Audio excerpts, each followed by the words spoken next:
Hey, it's Paris. You know I love sparkly things, right? Like stars. Duh. And thanks to Hilton and AutoCamp, I just slept under them. Picture me, serving looks by the fire outside my luxurious Airstream, making s'mores with the kids, while a national park is our backdrop. The great outdoors meets Hilton hospitality. That's hot. Explore all the new ways to stay at Hilton.com. Hilton for the stay. This episode is brought to you by Indeed. When your computer breaks, you don't wait for it to magically start working again. You fix the problem. So why wait to hire the people your company desperately needs? Use Indeed's sponsored jobs to hire top talent fast. And even better, you only pay for results. There's no need to wait. Speed up your hiring with a $75 sponsored job credit at Indeed.com/podcast. Terms and conditions apply.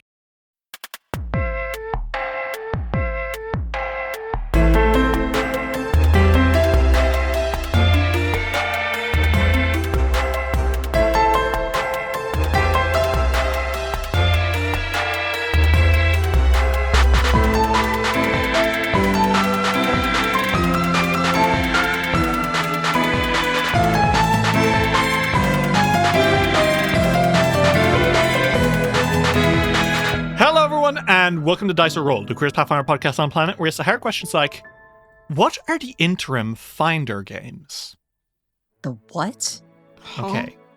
Okay, so we have Pathfinder, right? And Pathfinder, it's all about magic and wizards and ye olde days. And then all of a sudden, we've got Starfinder. And we've got fucking spaceships. We've got, faster than light travel. We skipped a few steps. I know what it is.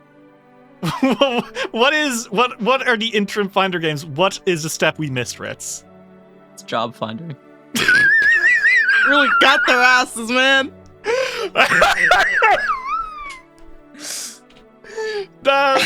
Unfortunately, I haven't. You win. You did it. I did it. I answered the question. You're welcome.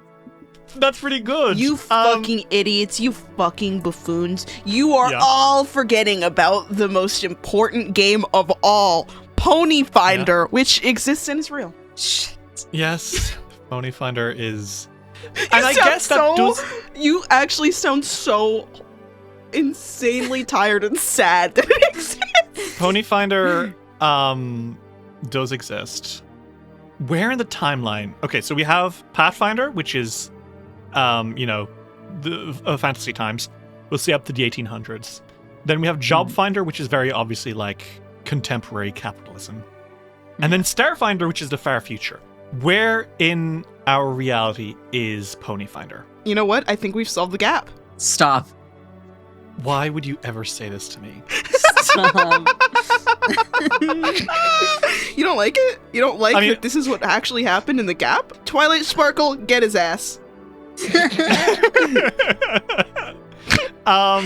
Because I'd like to imagine a Car Finder is in there somewhere.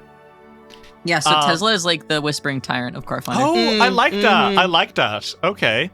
Honestly, Tire. Oh, the tire. Let's run away together. That's pretty good.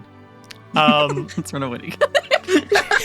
But okay, I do like the idea that that like in this world there were elves, then there were cars, then the elves had to get jobs, and then everything was killed except for ponies. And then somehow we still make the leap to Starfinder. Go fuck yourself. I don't really see the problem here. Yeah. I don't see what doesn't make sense. I think you're just a hater. The ponies were the missing link. The missing link is crazy. Oh, you know what? No, you know what comes after Pony Finder? It's not a Finder game, but it's in the same vein. Fallout Equestria. Don't. You don't like... You know what? I'm taking that one to my grave. Let's... Just enter the podcast. Wait. Your grave? Wait. Okay, well, you have to tell me now. You said that ponies are the missing link, and I have to share with you my play on words because it's really smart and I'm really funny. Okay. There are neighbors in evolution. Can we kiss? I'm actually so mad that that's so good. Yes, Fuck we can. me. Okay. I grab you, Dave, and I dip you. I'm not even mad about it. Like, at this point, you earned it. Let's play some fucking Pathfinder, shall we? Yeah. Okay. When we last left our adventurers in the Abomination vaults, Ulrich, Silk, and Fiore were face to face with the dreaded, evil, foul drow, who quickly established that they're not drow, they're Aindalar, they're cavern elves. They live underground. Please, have some restraint.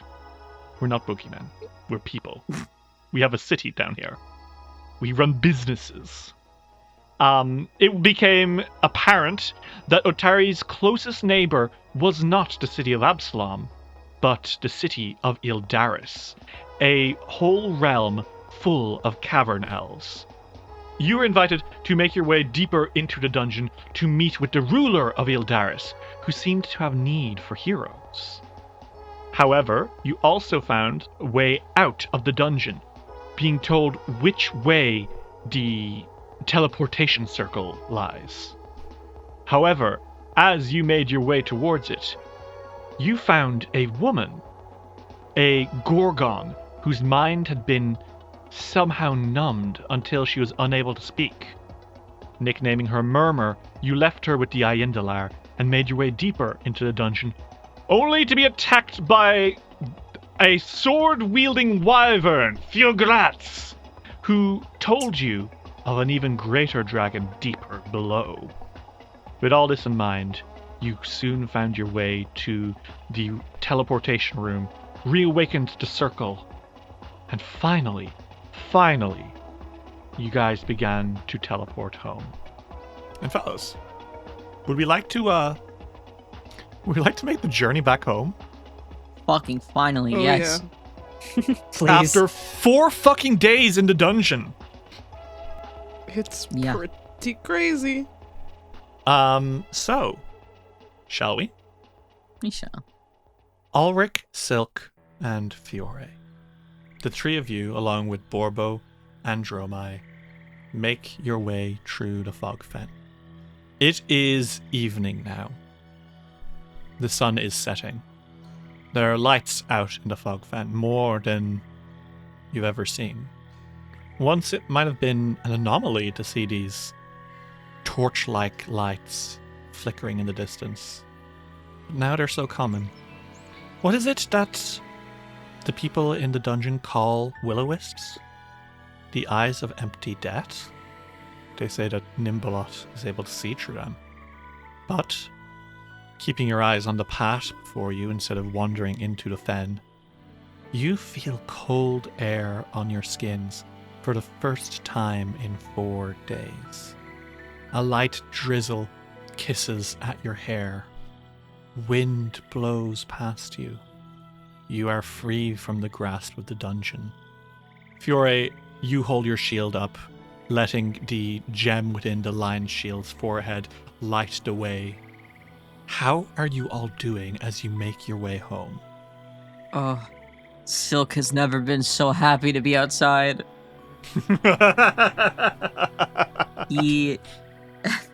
They got out into the air of the surface, and Silk took off his hat and just basked in it. He loves breathing clean, fresh air. Doesn't even care about the bog smell. Well, Fiore's like, oh my fucking god. He's pretty happy to see the sun. I think that's how he feels. Sarenrae's light blesses you. But yeah, he's just happy to see the sun. I think Ulrich is just so relieved to see not fungus and just other plants and the sky. You guys make your way through now the woods on the edge of the Fogfen, knowing that Otari is on the horizon. How are you all doing as you kind of talk among yourselves? God, I think Silk is definitely going on about how fucking psyched he is to be able to do like an actual full skin routine again. He didn't run out of his supplies down there. He came close. What is the skin routine? Oh, well, first, I wash my face, of course. And then second, I put on this salve, and then I put on that one, and then I put on this moisturizer. And then there's the serum that I like to use first, and then I use my 2 other serums. And under my eyes, I put these little slices of gel. And then along with that, I do have to cover my lips with the same one because it's rejuvenating. And let's see. I put drops in my eyes. I take out my piercings, of course. But it keeps going on. He lists at least like 30 other things. I regret to inform you that Fiore goes, serums? He's like, are you okay? Like, why do you need a serum? Well, that's just what they're called. It's like vitamins for the skin. Why do you need those? I mean, I wash my face, but I don't do anything Well, else. you don't look as perfect as me with just sitting there doing nothing. I don't understand why you need all of that. Isn't that expensive? Never mind. You told me the price of that perfume once, and I've never wanted to. I don't want to know. It's just a little bit less than that. A little bit. Just a bit. I think as you are approaching the horizon, you see 2 figures are sitting on the edge of town near Stone Ring Pond, and they're chatting away. And then as soon as they see you, both of them bolt to their feet and are fucking charging towards you. Oh. One of them dear. is the lanky, white-haired figure of a Ganzi. Specifically, it is our friend Rin Sivinksi, who is practically galloping towards you guys, arms open, ready to fucking hug the shit out of you guys. And fucking charging alongside her is a middle-aged halfling wearing the robes of a Serenite, charging, sprinting even alongside her.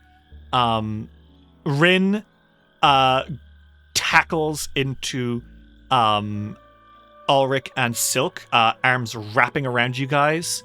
And then Vandy practically leaps into Fiore's arms. And there's a lot of squealing between both of them. On one half of you guys, oh my god, I cannot believe it! You guys have been gone for so long, I was so worried. Even though you were sending me daily messages, I was worried that a monster had come along and gobbled you up, and I was so scared. And Vandy then is like, and even though you were sending Rim daily messages, I was so worried some kind of fiend had come along and eaten you all or something. I'm okay. And both of them are just shaking the hell out of you guys. God. Fiore is dazed, like he's hugging his mom. Rin kind of pulls back, and she's got one hand on Ulrich's shoulder, one hand on Silk's shoulder, and she's like, are you guys okay?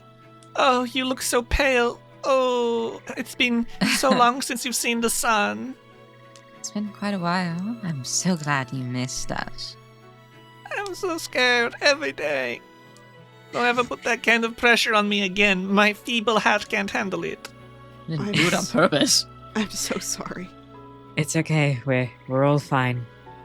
Are you sure? Your hair is longer. Oh. It's been 4 days. I promise nothing is longer. It's been 4 days. That No, doesn't I go can that tell. fast. I can Oh. tell. Oh. Well, hair is always growing. Vandy exhales a little bit and says, people around town have been very worried about you all, and I think all 3 of you have earned a few days away from the dungeon. Huh. You didn't have to tell us that, believe me. I'm taking a fucking break. Yeah, maybe. No, Yeah. maybe's about it. Okay. But we have a lot of information and news, and we found a lot more than we did just before we hit the Darklands. Both of their jaws drop. The what? The what? That dungeon goes down to the Darklands. Surprise? What? Now it's our turn to ask Rin, are you okay?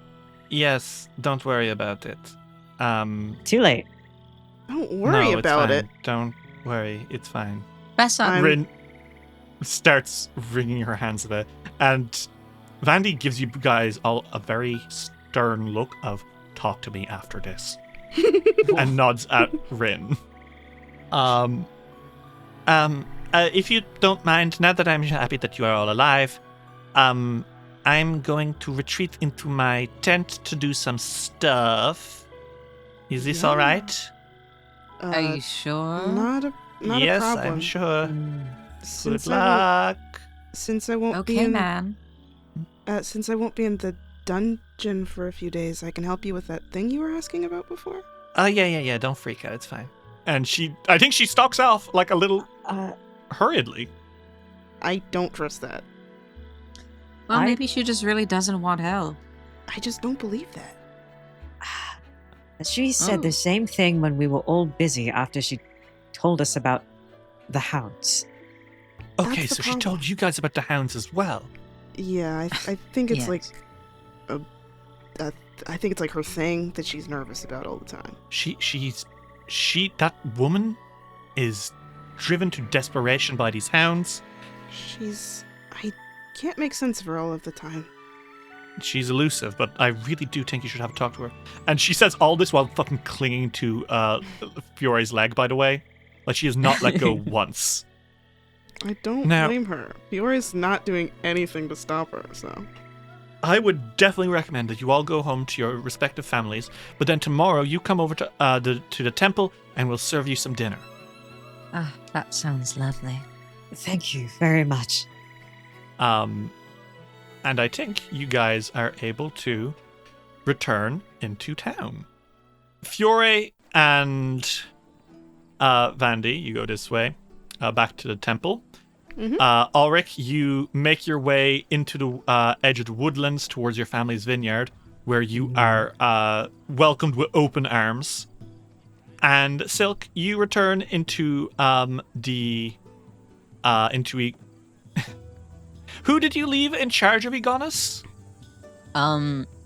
Silk asked Rin, but Rin probably did not want to stay inside to look after her, which is a problem. It could and have been so Marina again. Yeah. Rumina, I think, definitely probably did come, but just so you know, there was at least one day where it was the trio thieves from the Crooksnook who had been assigned to taking care of him. Silk gets home and immediately does an inventory on the entire house. You know what? There's new stuff here. You don't remember this being here. When did this get What done? the fuck?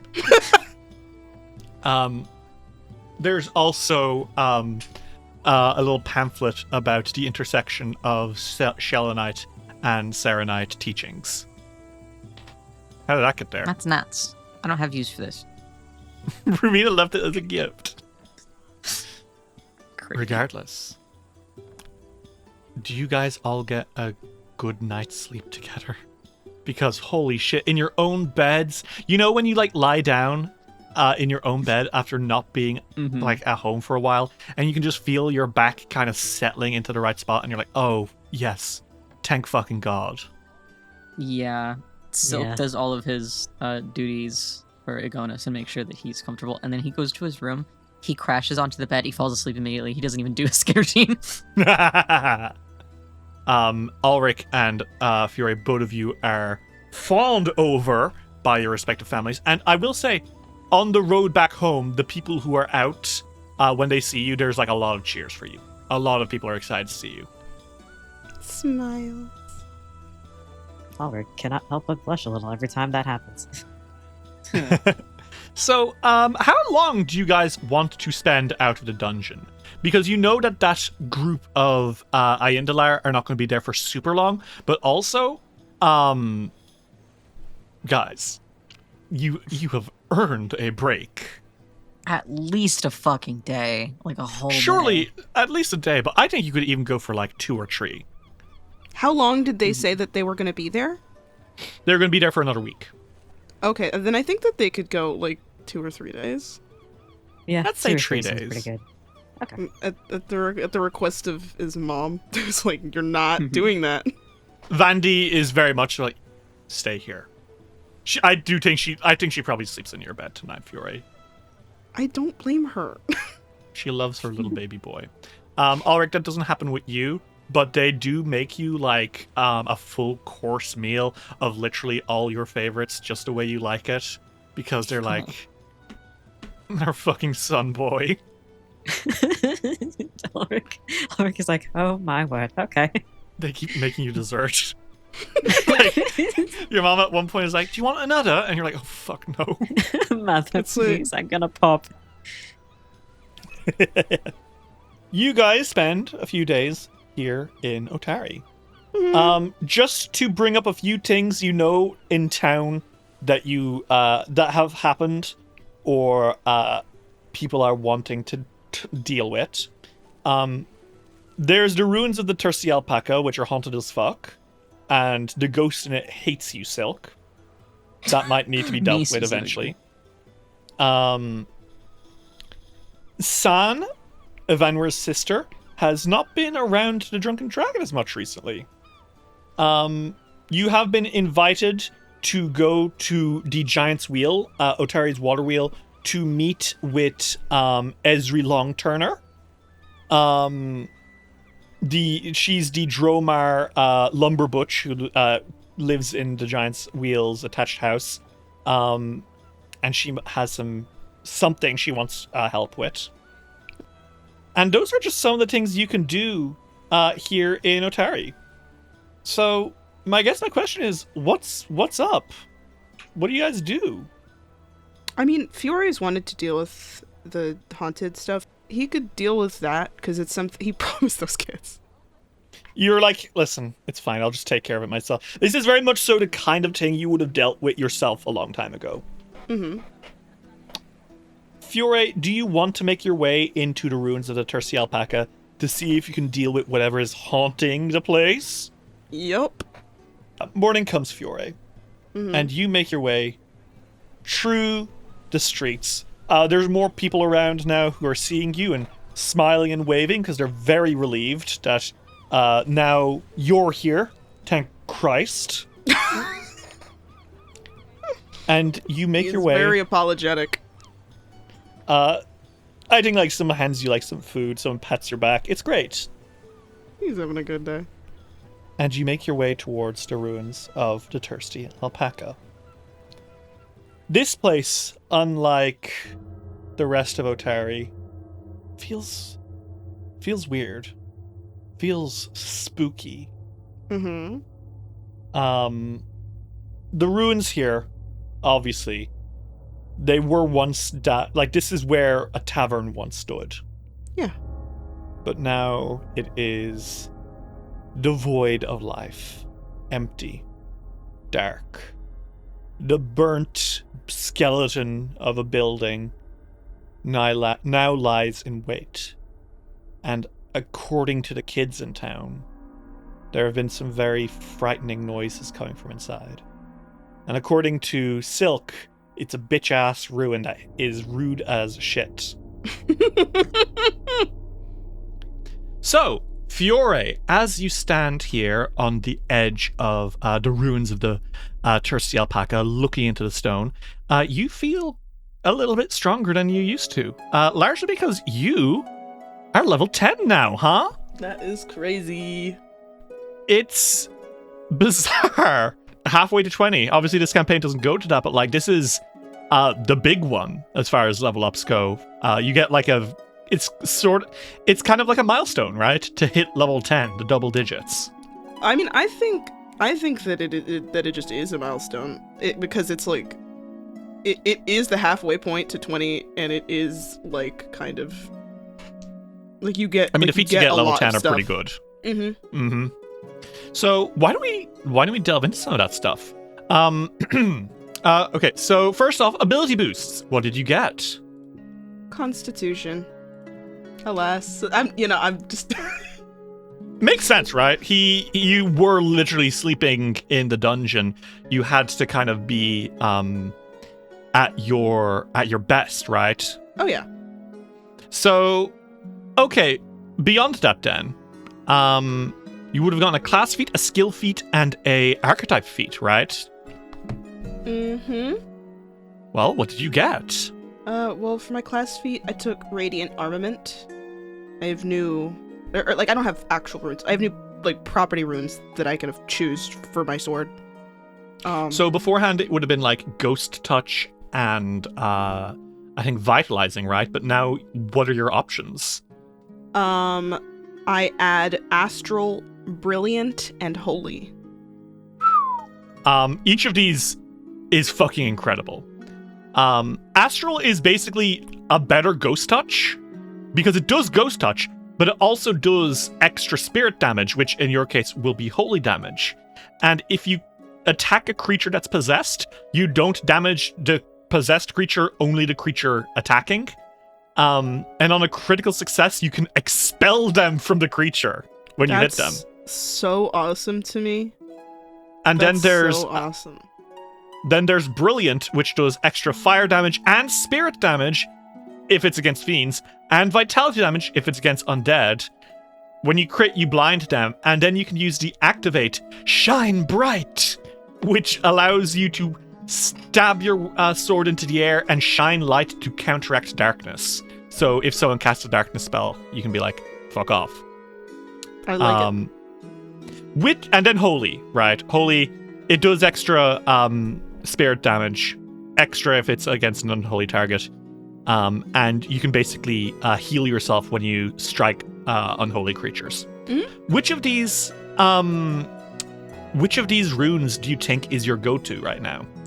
Because you can change it by literally taking 10 minutes to pray, but which one is it you think you have on by default? I think Astral, because the current big bad is a ghost. That's very fair, actually, huh? You can't catch me lacking. Sure. You now have Astral on all of your strikes with the Rosa Aurea. Beyond that, what did you get as your archetype feat? I got Divine Evolution. What's that do? I get an additional spell slot of my highest level, which I can only use to cast Heal. I could have chosen Harm, but I'm not choosing Harm. Heal makes more sense. It makes a lot more sense for Fiore. So you can cast a extra 3rd rank heal. That's pretty good. Mm-hmm. Okay. And lastly, what did you get for your skill feat? Ward the Sanctified. I wrote this. What does Ward the Sanctified do?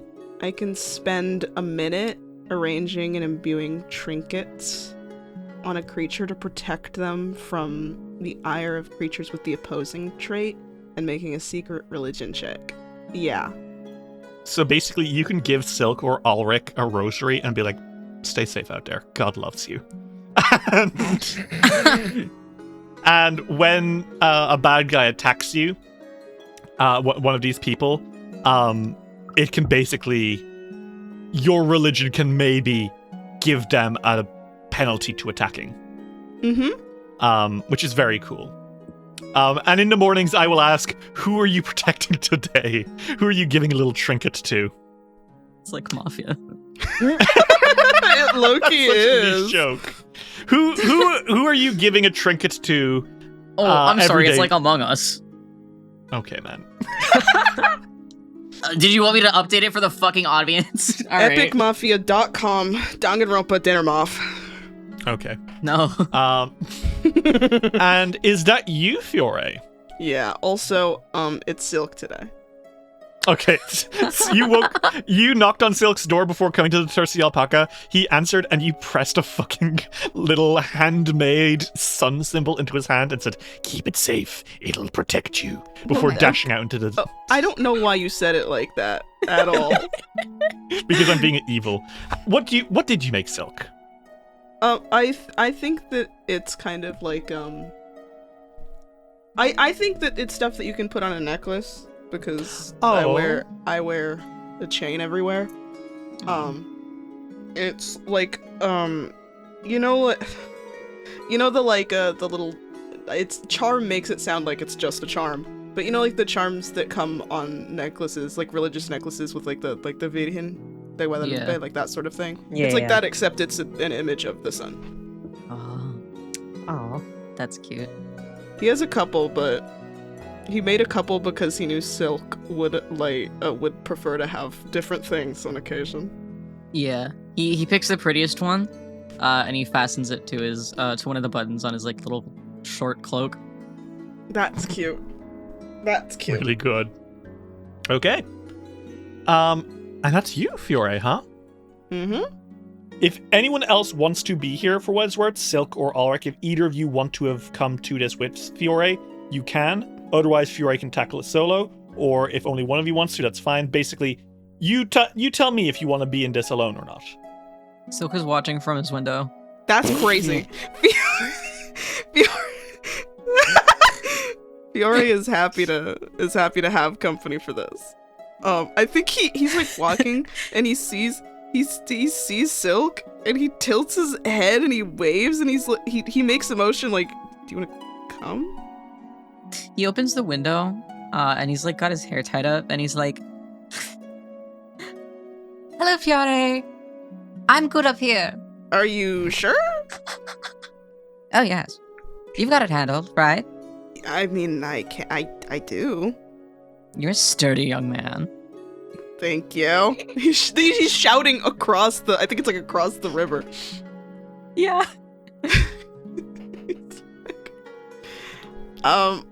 I got this. Please be on the lookout. If something bad does happen, please help me. Okay. He pulls out a book. Ulrich, do you want to be here, or what do you want? Fiore is always happy to have help. He just, like, if you don't want to be there, you don't need to. Ulrich can help out. Okay, Ulrich! As you stand next to Fiore, ready to hop into the thirsty alpaca, can you tell me a little bit about what it's like to be level 10? Pretty nice, pretty good. Ulrich got physically a little bit stronger. Oh god, what did you get? Ability score and strength.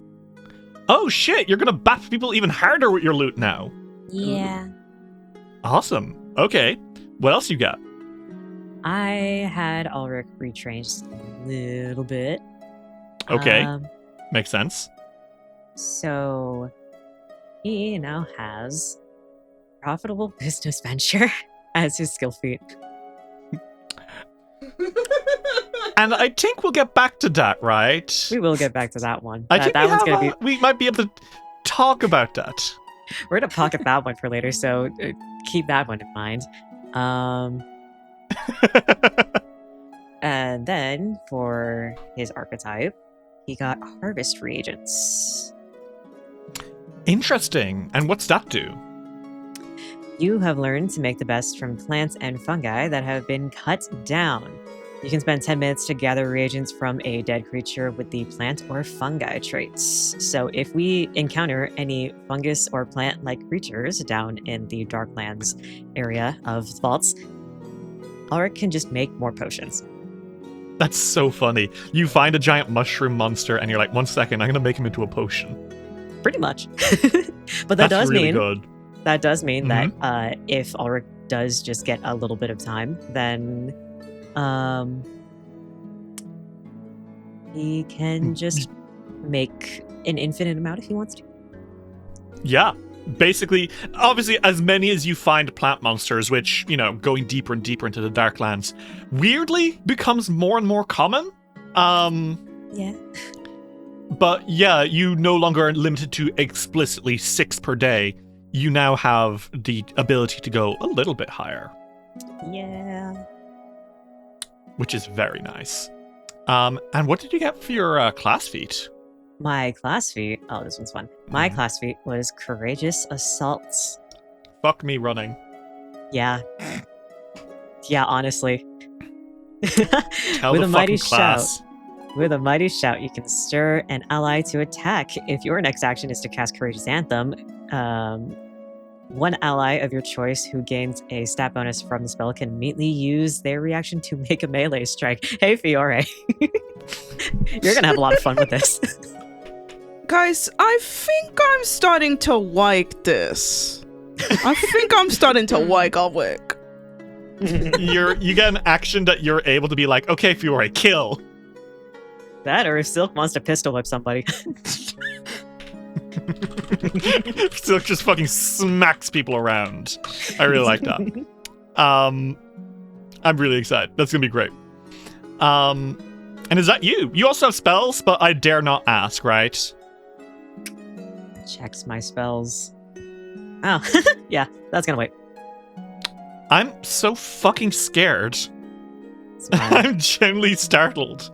Smile. Also, Lou, just so you know, you can. I didn't look at your highest level stuff, but just know that you can select a fort rank spell to be a signature spell. Have I not yet? Oh my god, I haven't yet. So any of those can be signature, which is Chef Kiss. Yes.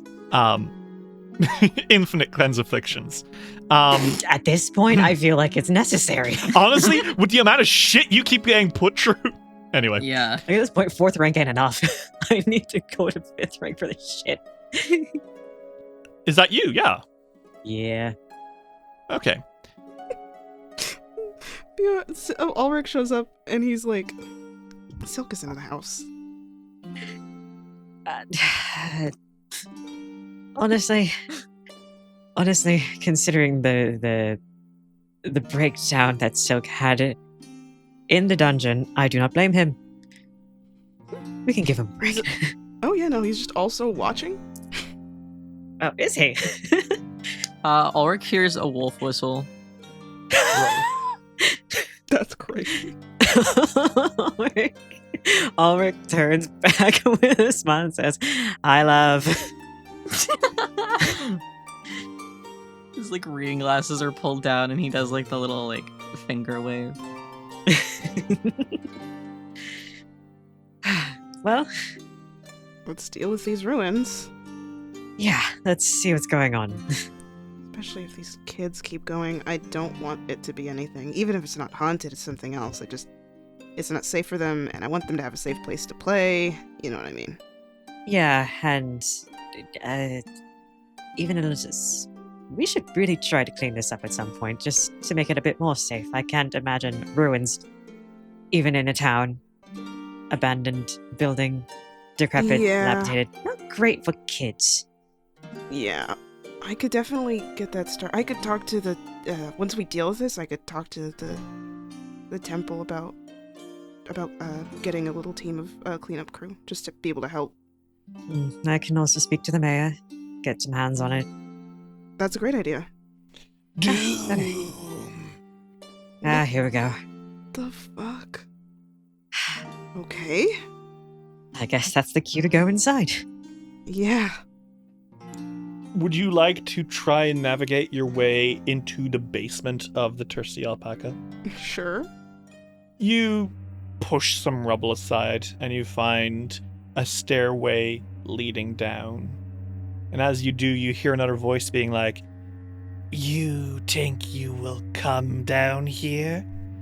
Well, whatever you do, don't go down those stairs. It definitely won't help you defeat the menace that haunts Otari." Wow. Oh. That's Ulrich just looks at Fiore, deadpan. oh yeah, this is the kind of adventure that exists in Otari. Well, we're coming down anyways. Oh no. My untrapped ruin. Oh, there are no traps, you said?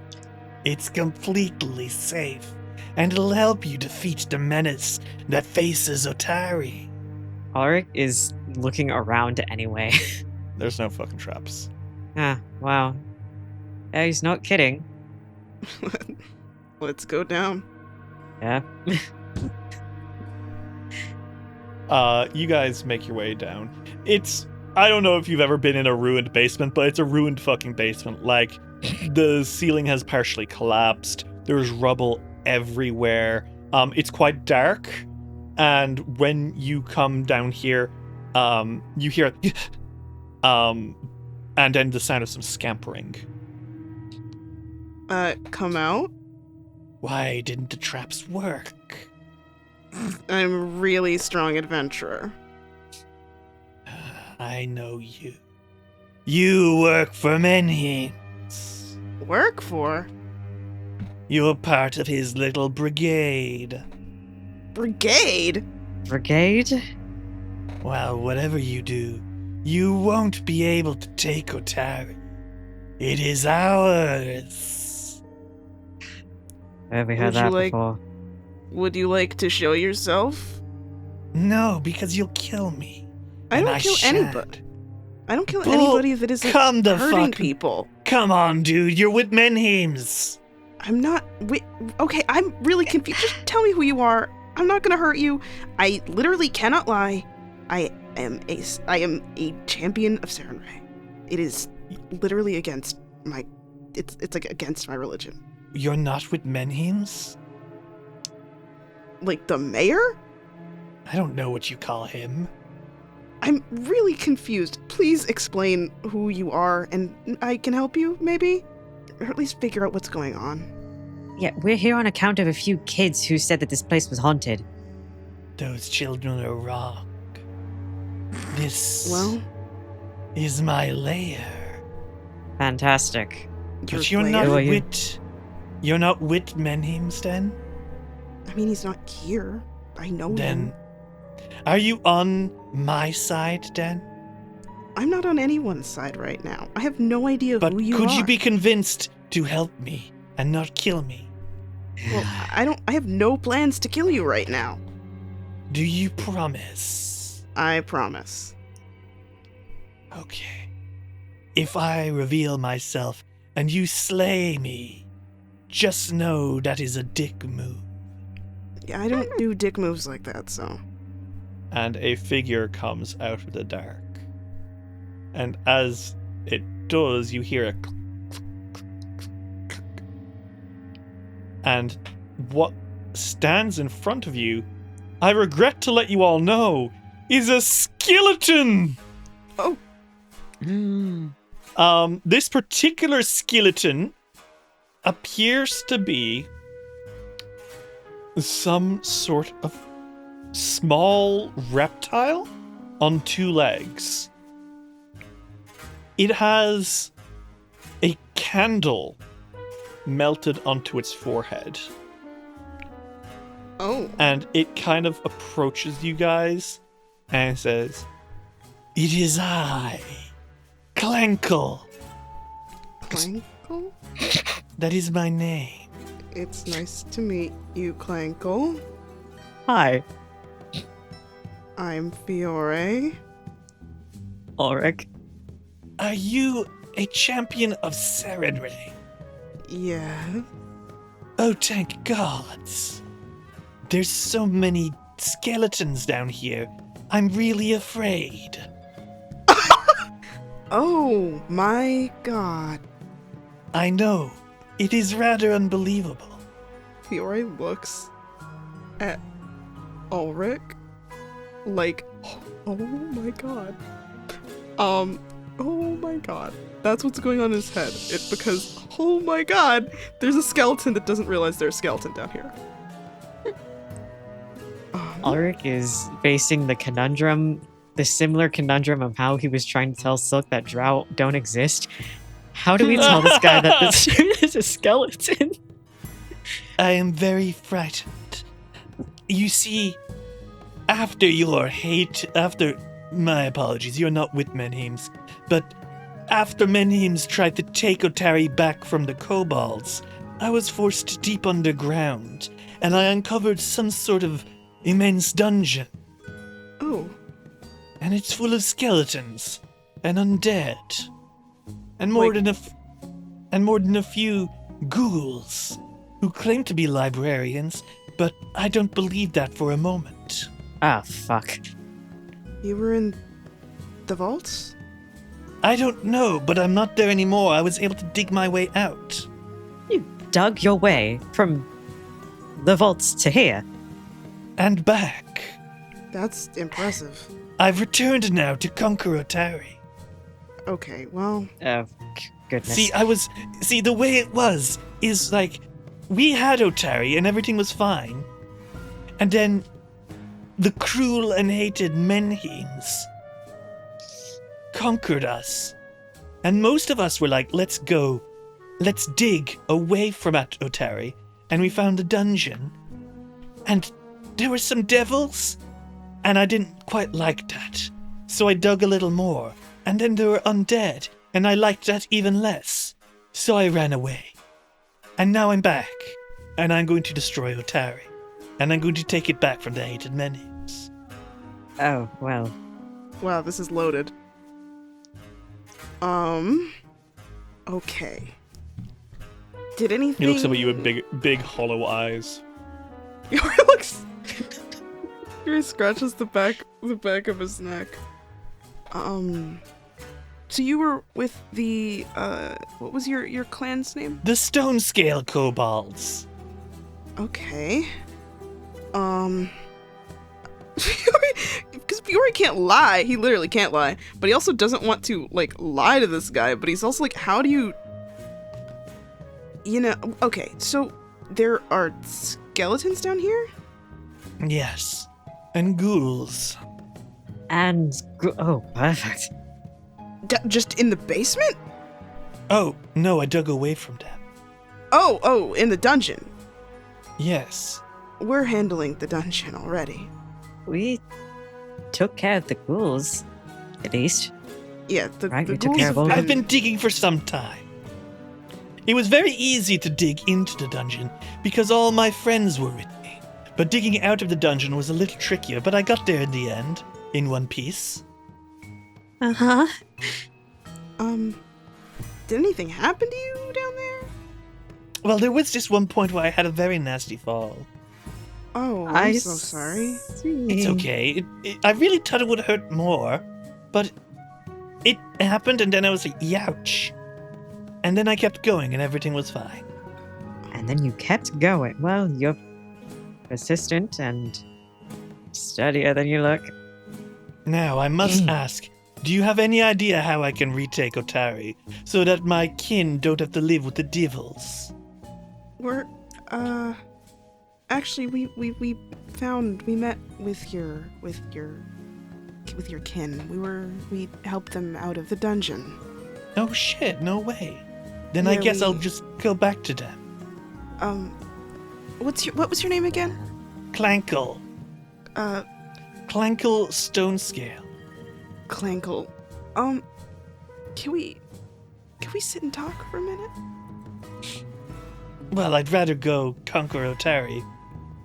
I mean, it can wait, I think. Conquering Otari? Yeah, I mean, it can wait at least one talk, right? It's just a talk. Fine. He sits right there on the spot. Fiore looks at Ulrich like, oh my fucking god, I'm gonna have to do it. I'm gonna have to tell him. Save me. Ulrich just pipes up and goes, so that fall, what do you remember of it? Fiore's going to sit with him. Well, you see, I saw there was a gap in my journey. I had to jump over the gap, and I said, I don't think I'll make that gap. And I jumped, and I fell, and I was like, ah! And then I was like, ow. And then I got up, and I was like, well, it wasn't that bad, I guess. And I kept going. And then you got up. Okay. Did anything happen to you before the fall? Like, just before the fall? Well, there was this weird room I had found myself in the dungeon, with a strange light going through it, and it made me feel all weird, but it was fine, and I got away from it. This big beam of light going from the floor to the ceiling. Oh my... Now it's Ulrich's turn. Oh my god. Oh my god. Oh my god. You are touched by the god light. Oh my god. Okay. So, Clankle, I cannot lie. I think, he's like, I need you to hold my hand when I'm telling you this. He holds your hand. Reaches out. I think you are. I think you're a skeleton. Oh man. I think you may have died when you fell. Oh. But when the light... Oh my god. But the light did something to you where you didn't fully die. You just... It didn't hurt. That fall didn't hurt for a reason, because you sprung back because of the god light. So I'm alright. Yes, you are undead. So I'm not alright. Well, you're alright in that you're here. So I'm And- alright. You're here and you're still yourself. You're not like an undead thrall. That's good. So everything's the same and everything's alright. Look down at Fiore's hand. Everything, your personality and your mind is the same. Your body is unfortunately not the same. Yeah. He tilts his head a bit and he goes, am I still going to be able to reunite with the Stone Scale clan? I think you might be able to reunite with them, but they are not the Stone Scale clan anymore. What are they now? Hell Scale? Oh, god damn it. Yeah, I know. They made some choices in your absence. I told them not to do that. I told them I'd be right back. I was only gone for like a few weeks. What year was it? Year 11 of the glorious reign of the Stone Scale kobolds.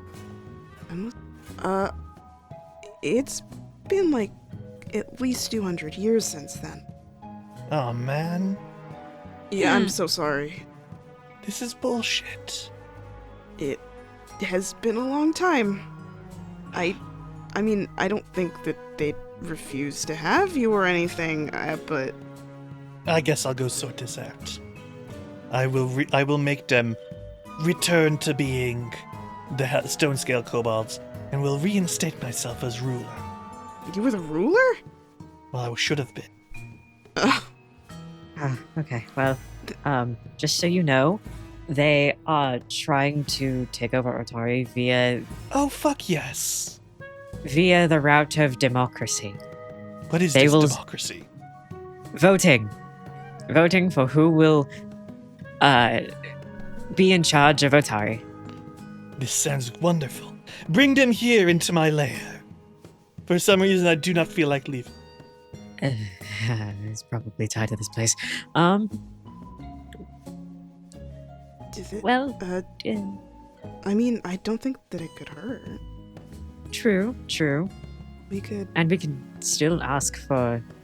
Well, I don't know if I can ask you know who about this, because, you know, but you could ask the church. I could do that. Well, maybe I could still go to them and just bring people with me instead of him making an appearance here. Yeah, we could. Yeah. Clankle. Yes.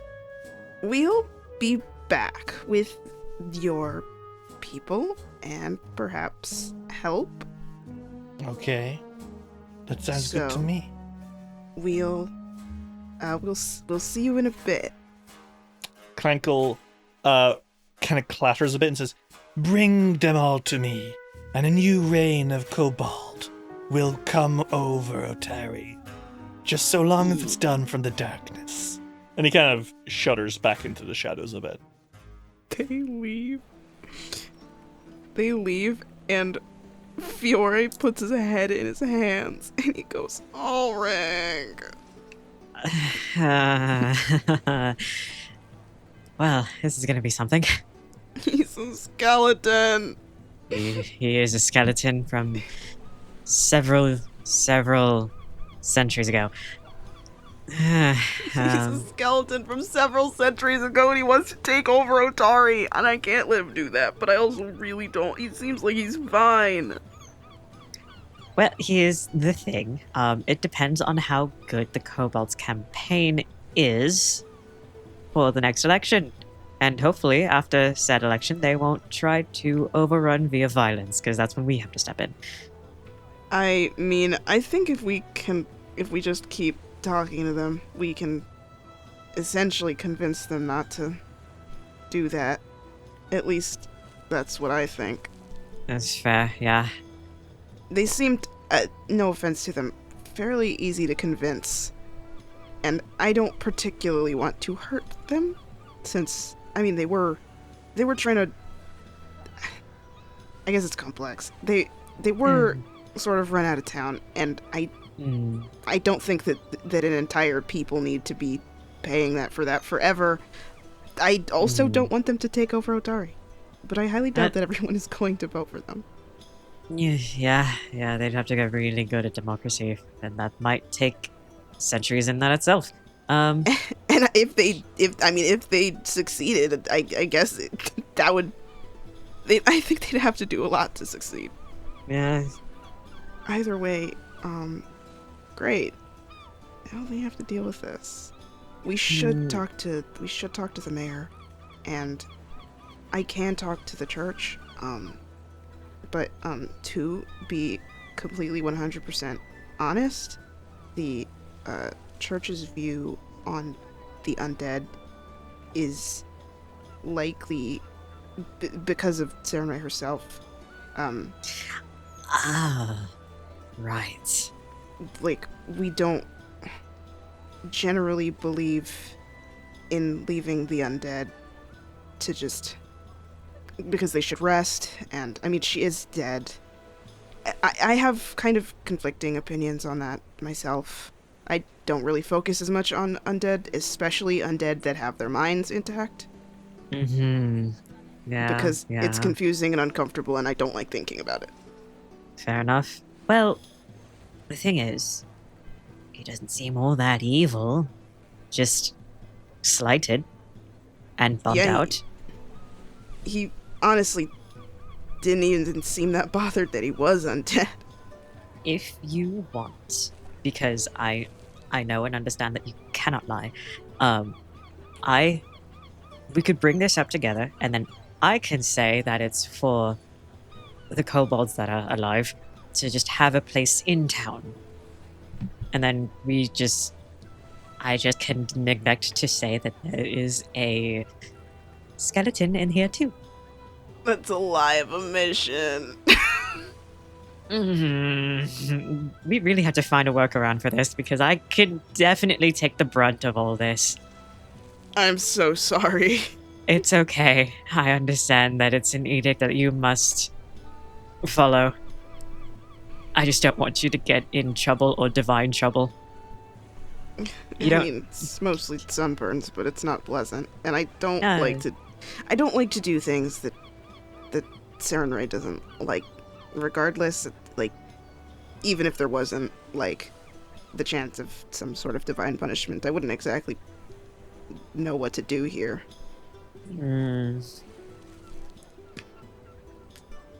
I think we should talk to the mayor. Yes, we should.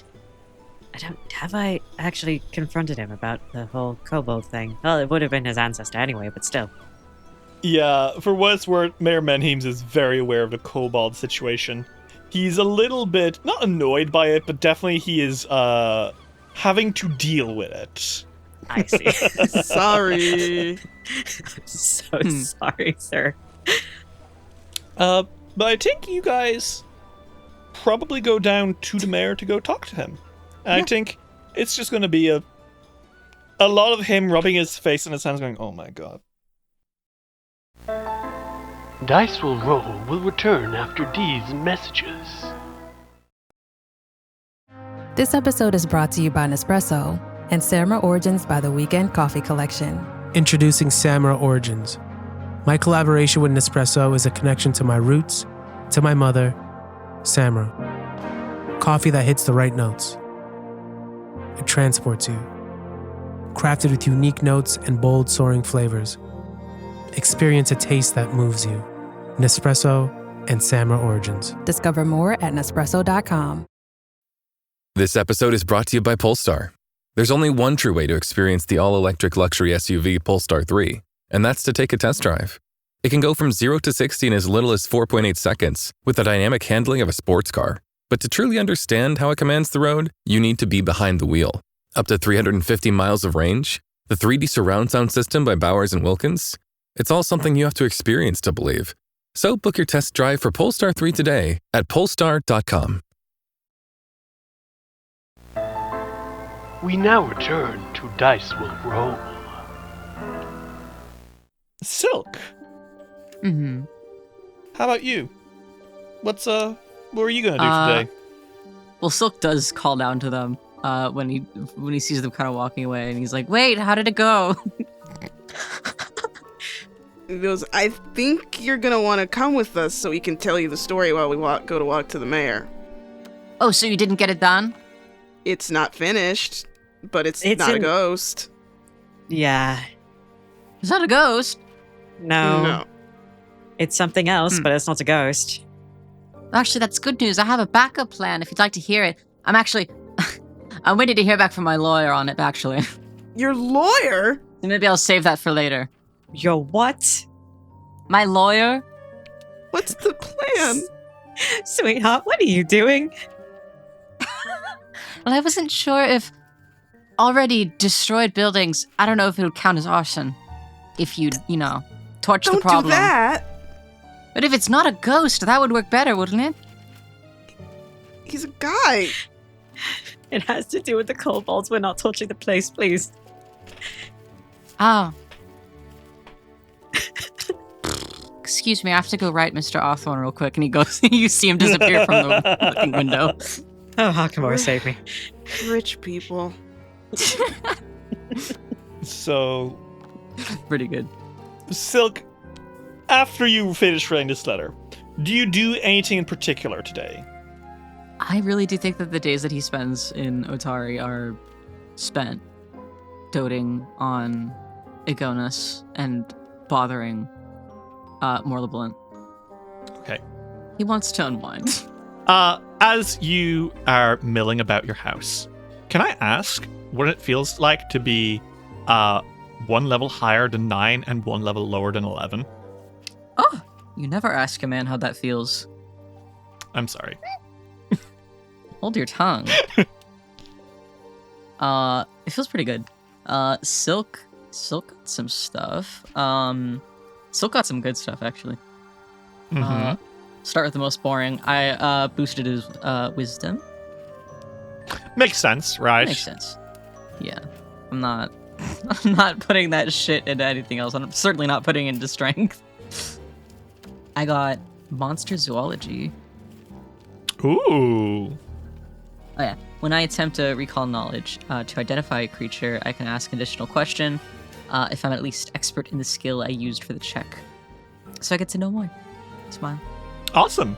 Okay, cool. I got know-it-all for Eldritch Researcher. It's the same thing, but for like everything. What know-it-all does is basically every time... This does not mention mechanics in it once, basically. It's completely GM fiat. Your knowledge of abstruse topics is unparalleled. When you use recall knowledge and learn something, you learn more stuff. And it does not define what that means at all. It just says, Love it. You know what? If you critically succeed, you learn even more stuff. And it's like, I don't know what that means. In some games, that means it's going to be completely useless because the GM does not really hand out much info. I love letting you know shit, so I will give you... Every time you roll recall knowledge, I'm just going to I'm just info dumping. Hell yes. Silk will be like, I want to know if I know anything about this particular type of monster. And I'll be like, you actually recall a poem from 400 years ago about this thing. And I'm going to go into the imagery it represents. That's really fun. And what did you get class feat wise? For my class feat, I got quickened casting. What does that shit do, brother? God, I fucking wonder. we saw that happen to Silk a few days ago, huh? Someone quicken cast his ass. If I cast a spell, and my next action is to cast a wizard cantrip or wizard spell that is at least 2 ranks lower than my highest rank, I can reduce the number of actions to 1. Okay. So basically you can potentially cast 2 spells into 1 turn. Yep. Really fucking funny. And it doesn't have to be a great. single action cantrip that sucks ass. It can be, I cast 2 fucking fireballs. Quite literally could be I cast 2 fucking fireballs. I'm really looking forward to that. That's gonna be good. Okay. Is that you?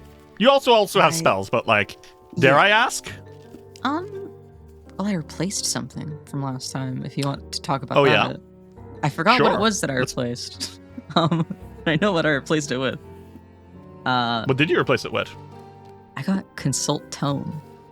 Oh, this is another... Oh, yes! You retrained a few feats. I did. I cannot for the life of me remember which ones they were.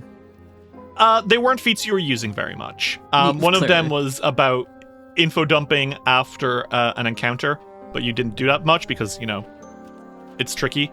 Consult Tome is essentially a feat that lets you enter a stance where you're holding up a spell book and flicking through the spells, and you basically get a handful of extra spells you can kind of cast, almost like you've pulled out a deck of Yu-Gi-Oh cards and being like, okay, and here are my extra ones I can cast while in this stance on one person. Yeah. Which is very, very handy. Pretty good. And I'm seeing you have in your spell list a Consult Tome list now of just in case I really fucking need them spells. Yeah, I've put Banishment in there because that's not something you often need. But when you need it... It's good to have. And then Magic Mailbox being in here too is really fun. Very clever. Because I also don't always need that. Basically, this is for... I'm in a pickle and I need my situational spell list. Yep. That's fun. That's really cool.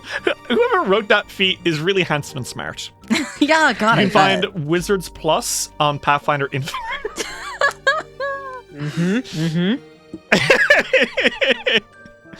Okay.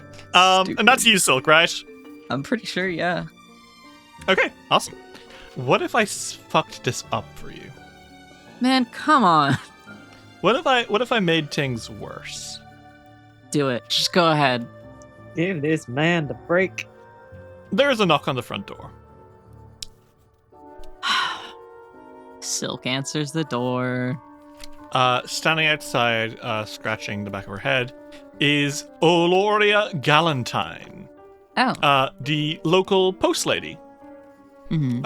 And as you come to the door, she kind of offers you a tired smile and says, your mail, sir. Well, thank you. She salutes, and she makes her way... Yeah, she makes her way out of there. And you are left with this letter. So closes the door behind him with the back of his heel. Okay, you click it closed, and it is addressed to Shaylik Witchhelm. Ah, fuck, that's my name. Silk. He walks into the the kind of living room of the house, and he grabs a letter opener, a silver one, and he flicks it between the envelope's top, and he rips it open, and he looks at the contents, I guess. Well, you recognize your mother's handwriting. He sits down. Dearest Shalik, I am writing to you in response to the thesis statement that you had sent over, along with the supporting academic studies. I am most interested in what you have written. All this information about a forgotten outer god is most curious, especially since there is so very little about it within our own libraries. I count myself exceptionally impressed, Shalik. Which I think maybe you might take a moment to recognize that this is one of the only compliments your mother has ever given you. Yeah. He was kind of like slumped in the chair reading this before, but I think that he's kind of sat up a little straighter, and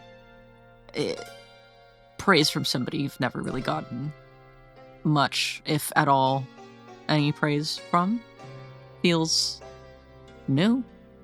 Doesn't feel bad. Feels good, actually. I am somewhat concerned about the sources that you are pulling from. Oof. To me, it would appear that you are studying primarily from primary sources, which, well, considering the danger that would go hand in hand with studying such things directly, I fear it does not necessarily complement your more academic nature.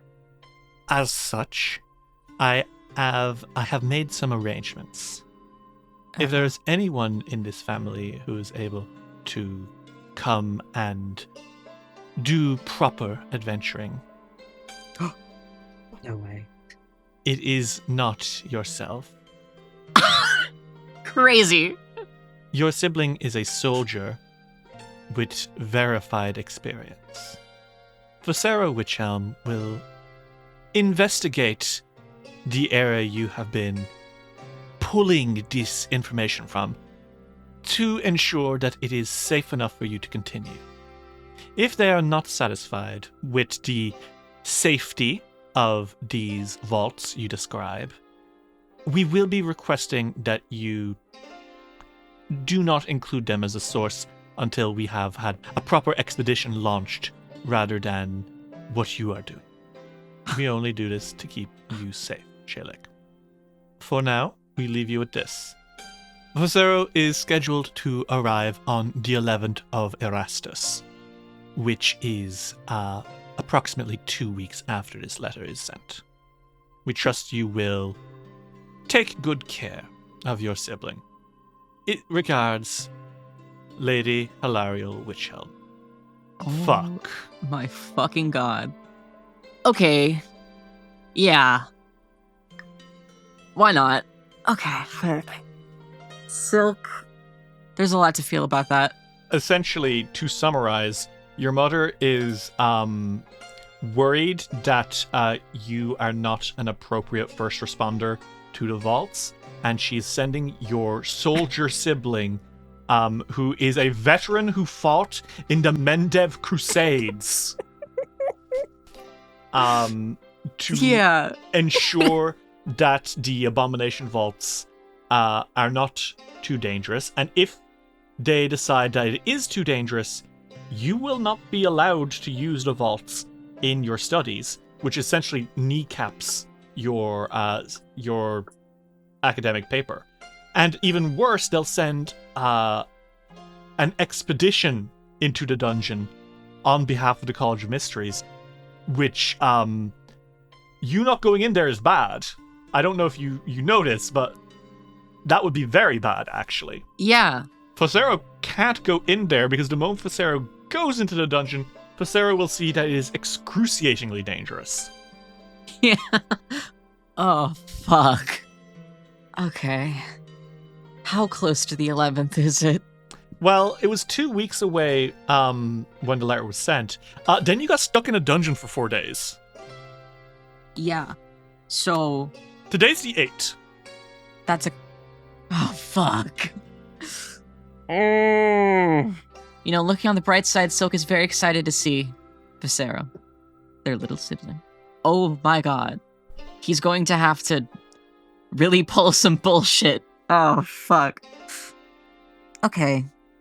Silk is definitely pacing around the room, and I do actually think that he, when he's done reading that and he's not satisfied with pacing, I think that he goes to Agonis and he starts freaking the fuck out and asking what he's going to do. You tell Agonis, and he goes, "Are you fucking joking me? God damn that woman. God damn it all. Fuck me. I mean, I don't know what I'm gonna do. He is a lot more serious than you might usually expect right now. Yeah. He's very lucid. You tell him this, and he kind of rubs his face in his hands, and he's like, "There's no need for her to do a safety expedition check. This is ridiculous. She's doing it to undermine you. It's..." I think he's like genuinely just like fussing. He's really annoyed by this. Yeah. He's like set the letter down in Agonis's lap, and he's just like arms crossed, still pacing. I don't understand why. I mean, I get it. Primary sources are primary sources, but I don't understand. If it's too dangerous, what does that have to do with the integrity of my research? It's because it's an old rules that are barely ever enforced to ensure the safety of the academics, is that if it is too dangerous to handle on the academics' behalf, then they must send in a study team to clear out the rest of the dungeon themselves before the academic can return. But, ridiculous. There's no need for you to do that. I'm quite capable of keeping myself safe because I have 2 people who can do it for me. That she's using your sibling means that she suspects that you won't be able to do it on your own, and is trying to let you down in a way that you won't argue against because you love Viscera. Oh, it's... I just... He like sits down. I like to think that they're in Agonis's room. He just like sits down on the corner of Agonis's bed, like head in hands. I don't want to lie to Viscera, and I certainly don't want to mislead them. I'm their big brother. I can't just do that. But I can't just have this torn away from me. This is ridiculous. And they should be here in about 3 days. Fuck. What can I do? Build a life-scale model of the dungeon with no monsters in it? He looks up at you and raises an eyebrow. What are you looking at? And what if we did do that? You crazy old bastard. What are you thinking? It wouldn't work. For what it's worth, you think that's crazy. No, he wants to hear it. He's like, what's on your mind? Tell me, devil. He's like, what if we made an illusion? What would we do in that case? Viscera's a smart cookie. Also a wizard. What if it was a very strong illusion? I don't know. But I do. I shall get to work on it. Thank you very much, Agonis. I won't stop searching for a solution. But maybe I can convince them. It's not like they don't listen to me. Except for that one time. And that other time when, So, with that in mind, Silk, you know that within the next few days, your sibling, who you haven't seen in some time, will be coming to visit Otari and potentially, unwittingly, end your career as a dungeoneer.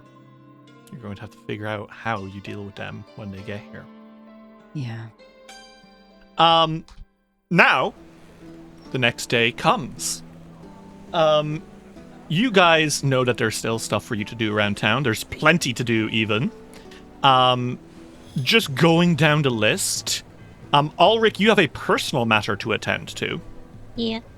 Then you also know that San, Evanwer's sister, has been apparently not really being herself lately. And Evanwer has asked, maybe you guys could check in on her. She's definitely not going to talk to me about it, which is code for Evanwer being a little bit lazy. But also, I generally do think he knows she's not going to talk to him about whatever's going on. You know that there is Esri Longturner in the Giant's Wheel, that Dromar Lumberbutch still has a quest waiting for you if you go down to Otari's Water Wheel. There is talking to Doriana and also Mayor Menheim's about the fucking, hey, we have a lens that has your ancestor's soul trapped in it. Or going to Fiore's parents about that. That might be something that's worth doing. Rin's been acting weird and has been approaching you guys and then disengaging and not asking for help very frequently. That might be something that needs looking into. You don't know where the fuck the Dungeon Delvers, the party led by the oh-so-friendly Jubilos Nartropple is, but you do have information on his brother-in-law, Dr. Slumberstone, who is in a spot of bother, it would seem, somewhere, if he's good at all. Don't say that. So basically, you guys have a ton of stuff you can do. Should I roll a d6 to decide who we do a scene with first? Does anyone want to volunteer and do a scene next? What do? You can roll. Is there any of those things that somebody in particular wants to do? Because I don't want to steal one if somebody wants one in particular. I'm not sure if I'll... that's the thing. I don't know if Ulrich will have a lot of time. He's kind of busy at the moment. That's fair. I was thinking of having Silk go to the Menheims to talk to them about the Fulcrum lens and also for a favor. I think Ulrich probably, if Silk goes to Ulrich about that, then he would give him the brooch, just right, for the extra. Because she seems to be following it around, right? Yep. That's a good idea. Okay. Well, Silk, if you want to go to that, and Ulrich, like we said, you have your own thing to do. You could also go with Silk. You can do these as group things if you like. It's completely up to you guys. If you'd like to come, you can, but Silk can handle it on his own. Yeah, it's completely your call, Lou. I think Ulrich might go so that way he could have an excuse to see Doriana. That's a good idea. But I think he's gonna give Silk the lead on this one. Okay. Fiore, do you want to come help with that one as well? That might be something you guys all do as a group. I mean, I can go. I don't know how much I'm going to be able to. If Fiore doesn't want to, if Fiore is anxious about doing that particular one because it's hyper nihilistic, right? Silk will also be lying about something. Oh boy. I'm scared. Not to do with the Fulcrum lens, but okay. Oh, I know what you're gonna fucking do. Silk is gonna be doing something a little illegal, and he's going to be asking the mayor to help.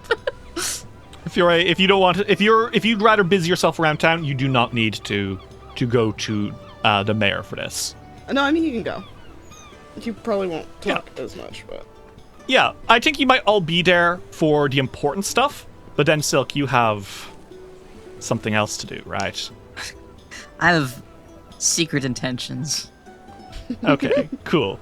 So, why don't all of you make your way down to the Menheim's Manor? Early on Oats Day morning, Fiore, Silk, and Ulrich, the three of you make your way to the Menheim's Manor.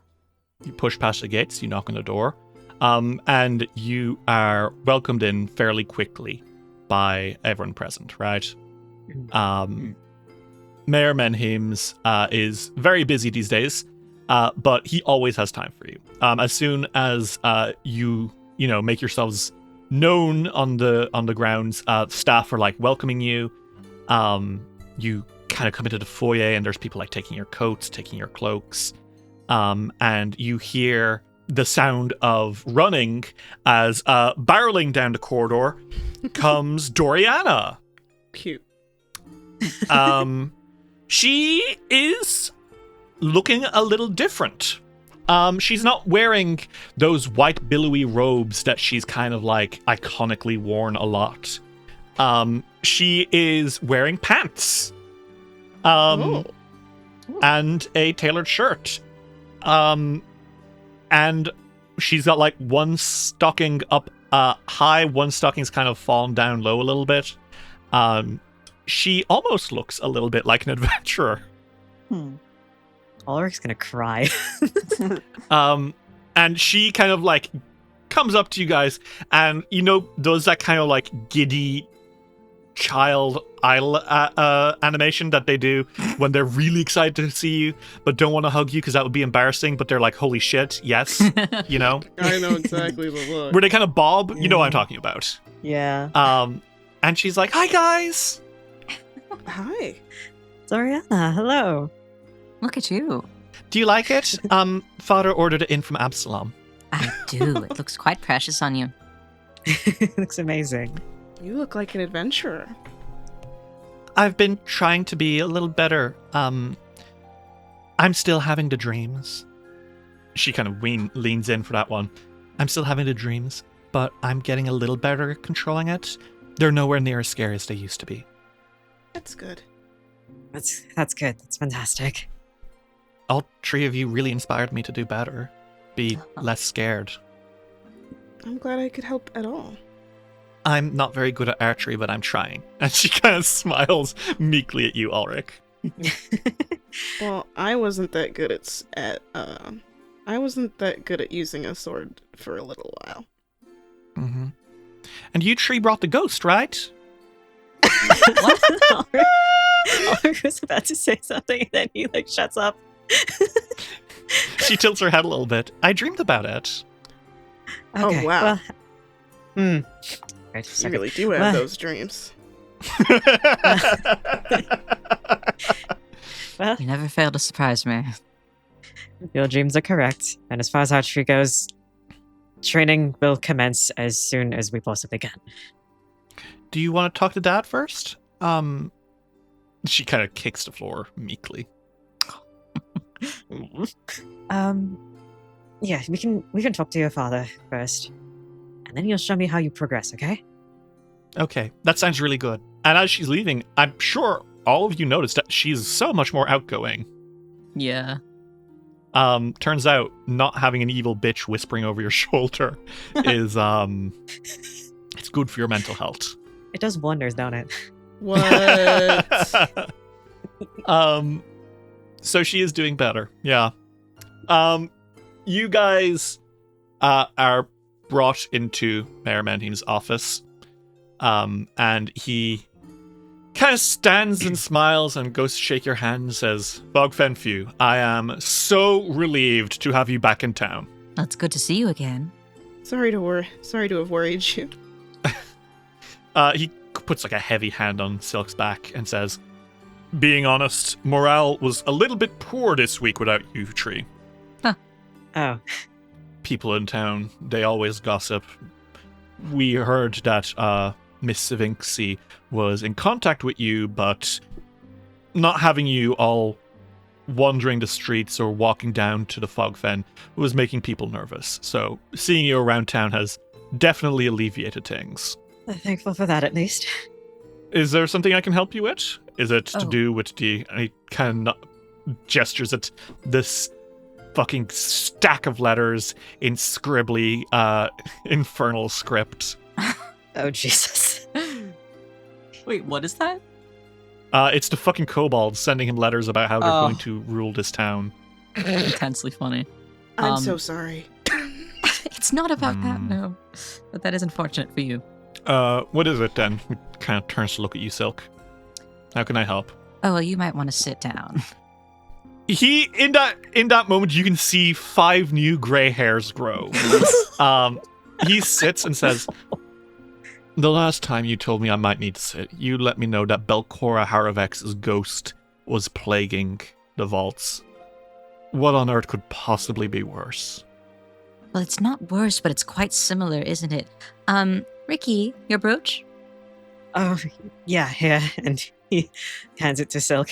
Thank you. The dove brooch, my Asaphana Menhim's symbol, right?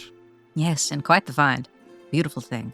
Now, and he takes the fulcrum lens out of one of his skirt pockets, and he hands it to Mayor Menhims, and he says, "Now, before you hold that up, listen to me, and the most important thing is that you stay calm, and you don't drop that. Got it? Can you promise me that?" Please. Understood. I will do my best. I mean it, swear your life on it. You will not drop that thing. I'll catch you yes, if it falls. I really don't think I'm going to. I feel like I'm being set up to drop it now, but I shan't. No, you're going to freak your mind. Now I want you to hold that up, and I want you to look at me. And he kind of like holds the brooch up. Okay. He holds the crimson fulcrum lens up. He looks through it and he goes, "Ah!" And he almost drops it, but credit where credit is due, he does not drop it. He pulls it away from his face very quickly and then pulls it back to his face and looks through and stares directly at the phantom of Asaphana Menhims. Thank you for not dropping it. Is that Yes. her? That is Asaphana, yes. Now, How is she here? Why is she here? Oh, God.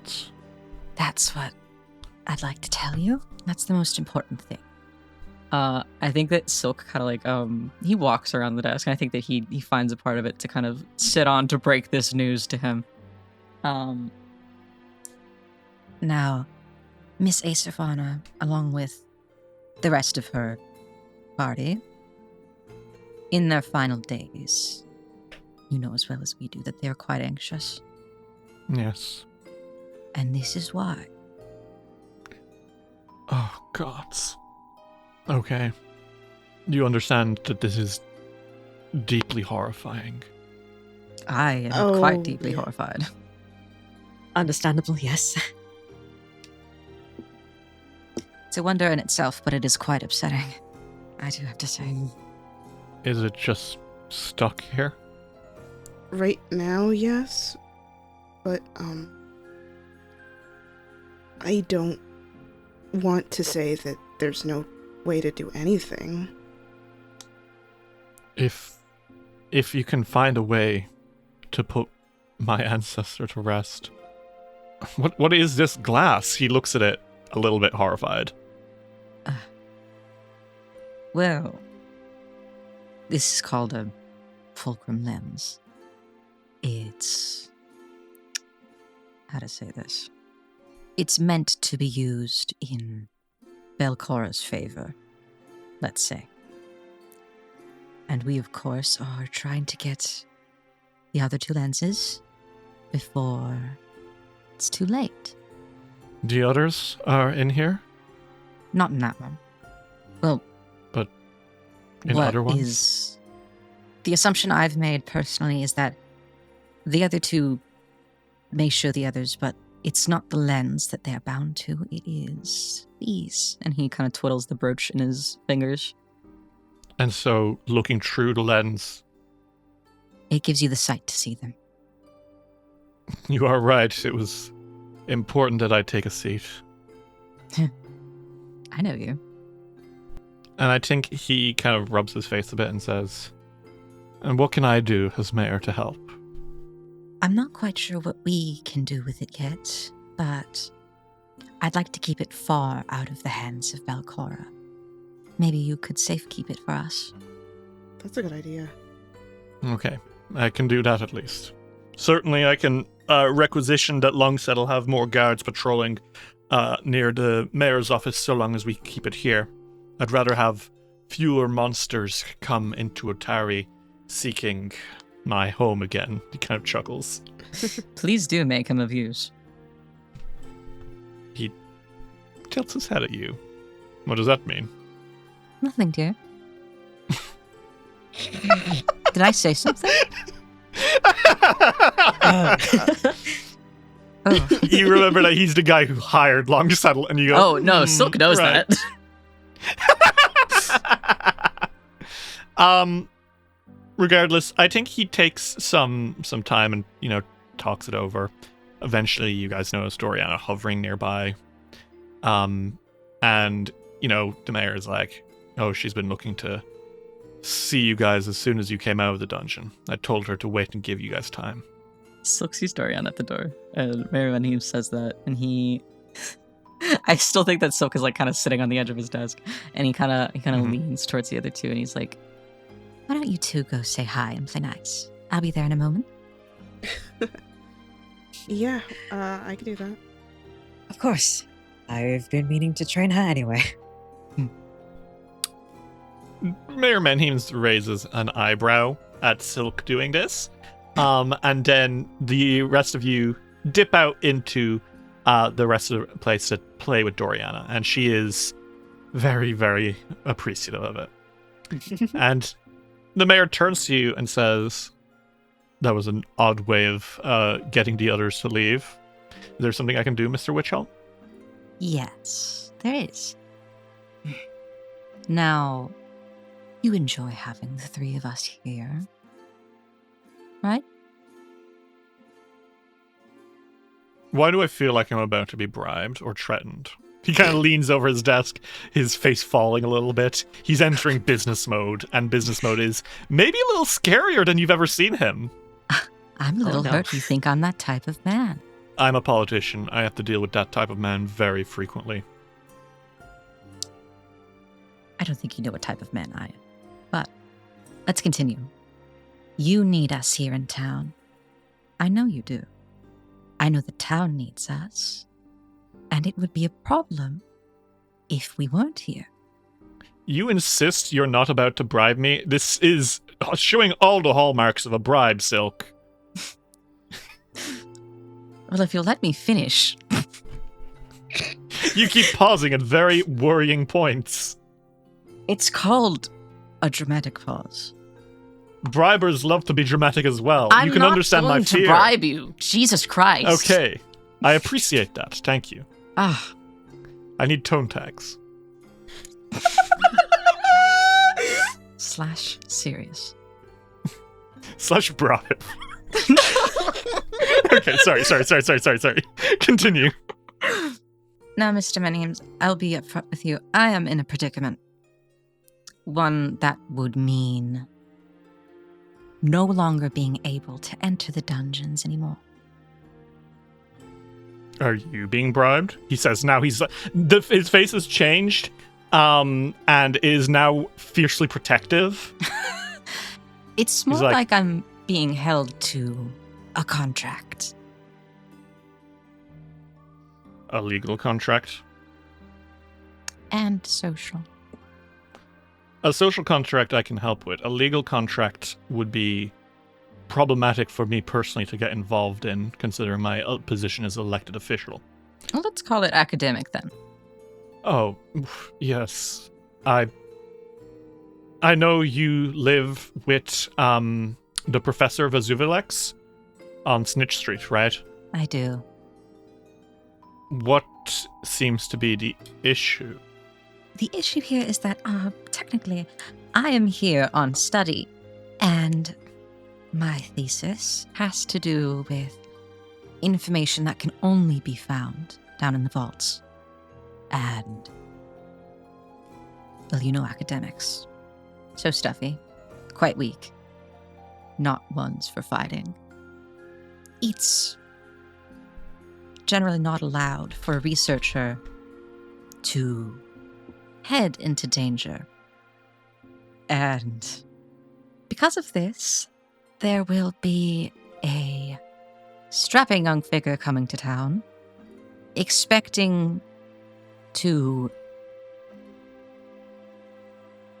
examine the vaults for their level of danger. And if they were to come to the conclusion that it is not safe for me to be down there, then I will not be able to go down there. May I ask, and I say this professionally, why such a, shall I say, counterintuitive rule would be put on you as an academic?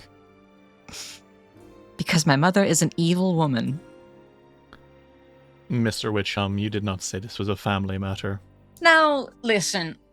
It's both family and it is both I'm exactly immediately much more on board to fuck around in this case. Oh, Mr. Medheims, you crack me up.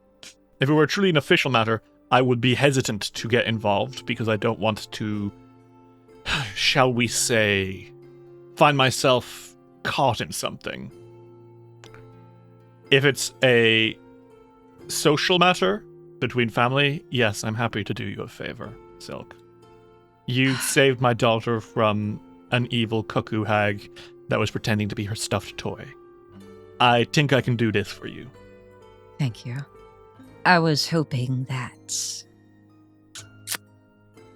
And I say this with the pretext that this person will be very careful. They're a very mindful person. But I wanted to see if I could perhaps mislead them to your family crypt? His eyebrows go up. No, it's the only other part of town that is even structurally similar to the vaults. And believe me, I've been going over this in my head a million times. And I hate to ask you. You are an audacious man, Mr. Witchhelm. I've been told that. I can only imagine that other people would, under no circumstance, even consider broaching this topic. Which is why I came to you, such a generous and handsome man. All right. He raises a hand. Relax. You've already sold. You've already sold to me, Silk. You don't need to do more. And he kind of grins. I think this is probably the most relaxed you've seen him either. Aw. I think Osif Menheim's kind of like leans back in his chair a bit, and he looks at you, and I think he relates to you in some ways. I think he sees a younger him in you for just a moment. Oh. Who knows what kind of stuff he's been through in his life, but the fact that he was so immediately like, okay, yeah, mom suck, got it. Who knows? But he nods and says, so long as you do not attempt to destroy anything, you may do so. Never ever. I do question that this person is going to believe what you are doing, but that really isn't my concern. If the favor you are asking is if you may bring this person into my family tomb under the pretense of it being the Abomination vaults. I'm certain my ancestors would not be directly pleased about it, but you did save my daughter from a hag. I think I can let this one slide. I did do that. Plus, they can get over it because if I don't stay, I won't figure out how to fix that problem I showed you. All right. Then I consider it a deal. He offers you a hand. He daintily takes it and shakes his hand. Thank you. And he kind of grins. And I think that's a good place for you to smile, wave, and go out to talk with Doriana. Yeah. Okay. Great work. Fiore, Ulrich, you guys are outside and you're watching Doriana trying to shoot the bow. She's not doing super well. And at some point, almost frustrated, she goes, ugh, and she raises a hand, and the fucking training dummy she's been shooting at just suddenly like kind of implodes slightly.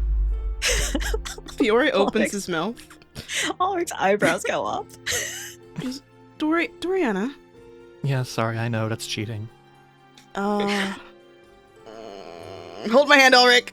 hold my hand. I don't want to do it, but I'm going to do it. I'm going to do it, and I don't want to do it, but I'm going to do it. Ulrich holds Fiore's hand. He goes, Doriana, I'm going to show you something that I can do, and I do use in the dungeons and stuff. Okay.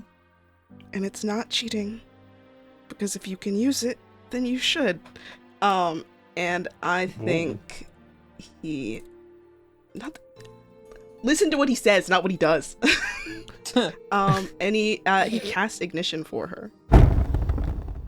You let out a few sparks of fire that, I will say, smell considerably less like sulfur than you are used to. He's genuinely confused by that. He, like, looks at Ulrich afterwards, and he's like... Ulrich also does a double take. He's like... And I think, before you guys can discuss that, she's like, whoa! Are you psychic too? I'm not psychic. I just have... I have the symptoms of sorcery. Sometimes, a little bit. That just sounds like you're a sorcerer. I'm a champion, actually. Couldn't you be both? I could, if I wanted to, yeah.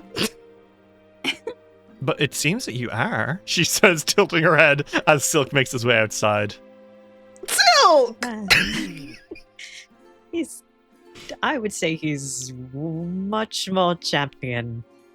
Very much more champion. he's looking at the side of Fiore like, I'm trying. He's like, save me, I'm in hell. A child that doesn't know that it's insecure about this, and I also don't want to dump that on her. Well, I mean, that aside, Doriana, your bow form is good. You just need more strength in your back. You have to straighten your shoulders before you fire. Mm-hmm. And I'm not supposed to just use my psychic powers to crush people's heads. Well, That's you can use your my dad psychic said. powers. You can use your psychic powers for good. I would like to think that they are tools. I use my bow as a tool, as well as my lute and my magic as well. You have many tools in your arsenal. Your psychic powers could be used so long as it doesn't hurt people that don't deserve it. Do you get what I mean? She nods and says, so it's okay for me to crush heads with my psychic powers?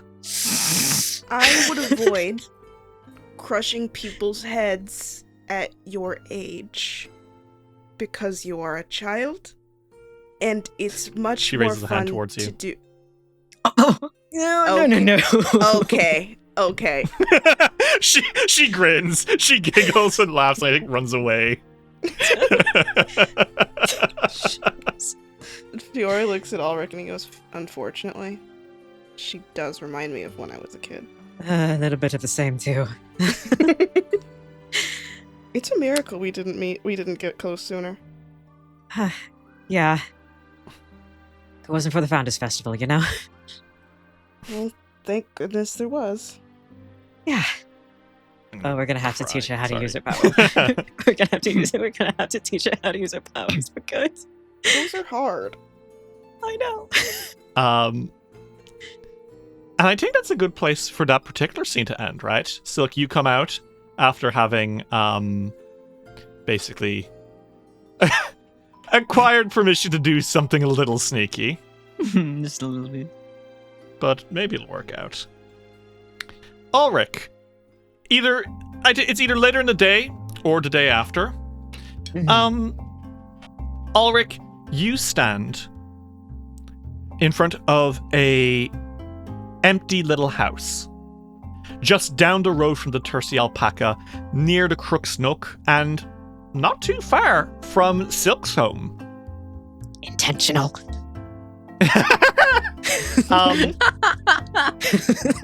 The little river here babbles as you stand by it. To your left is Hikori, the Tengu Plague Doctor, and on the other side of you is a beautiful woman by the name of Kana Revra, your mom. Yeah. And Kana stands beside you, looking at this building, nodding and saying, yeah, I do think that this is going to be a good place for you to put it. It's right by several fairly well-traveled streets. There's the Crooks Nooks Bridge, but then there's another bridge upriver. People are going to be crossing by here. To and from the markets as well, so I have to think about that. Just around the corner from the Otari market, Kilino might be able to send some people your way. I do think this is... If I were you, I would close on this. You really think I should do it? I think you're ready for it, Ulrich. And next to you... Seriously. Did you just go for it? Did you just gun it? I know that you're the brains behind it. It was mostly me gunning it, yes. Okay. Then I trust Your dad had the exact same questions, actually, of, do you think this is the right move? Oh gosh, what if it isn't? And look at us, we have a business years later, so we did something right. Well, I am your son. And then next to you, on the other side, is Hikori, and he says, yes, buy the building! Thank you, Hikori. I'm so glad that I have you here. Hikori steps forward, nodding, and says, this old place is going to waste with no one using it. It was where I was working before I got my much bigger building down to the south, but I've retained this place for years trying to sell it. But you know, Otari, not much going on. I am so happy to sell it to you, Mr. Revra, so that you can start your own business. Thank you. It's good to have connections around town. Kana kind of leans to you and says, does he always talk like that? Like just doing exposition? We know why we're here. We've been talking about this for weeks. Ulrich has been looking at the building like this entire time that he's been talking. And he turns just a little bit to the side, looks straight in his mom's eyes, looks back at the building, and just nods very quickly. Okay. Well, he's a successful businessman too, so... It's part of his charm, don't worry. And Hikori turns. Your mom hands him a bag of gold, both stuff that you have helped contribute to, but also I think she and your father have been putting gold aside for the day where you wanted to start your own business. Because yes, you are starting your own business. You have purchased a little shop. Yay! This tends to happen with a lot of my characters, both Yeah, but usually not mid-campaign. Usually not, yeah. So, because earlier we were talking... First off, we'd made a load of goofs about you getting a business license. Yeah. And now we are paying the consequences. But more importantly, you have a skill feat, huh? Yeah. Tell me a little bit about it. I got profitable business venture. You know how to make more money than most when running a business. You can always find at least one task equal or greater than the settlement's level as long as you have been in the settlement for at least one day. Ulrich's been living here for fucking years now. If you use mercantile lore to earn income, you treat the task level as 1 higher for the purposes of currency earned, 2 higher if you're a master, and 4 if you're a legendary. That won't happen, but yeah. In addition, you are master, though. You are master in mercantile lore. That is true. In addition, when you successfully earn income with mercantile lore, you get the effects of a successful make an impression on any creatures you bartered with during the activity, if it was your first time interacting with them, with the same degree of success as your check. So very nice. Hey, whenever we see Wanda, hopefully we won't run out of money or have to go, maybe we have to come back later and try to find her. So obviously right now, this business, it has not yet been fully decorated. You don't have a sign or anything. It is just an empty building, and it's been sitting here for some time.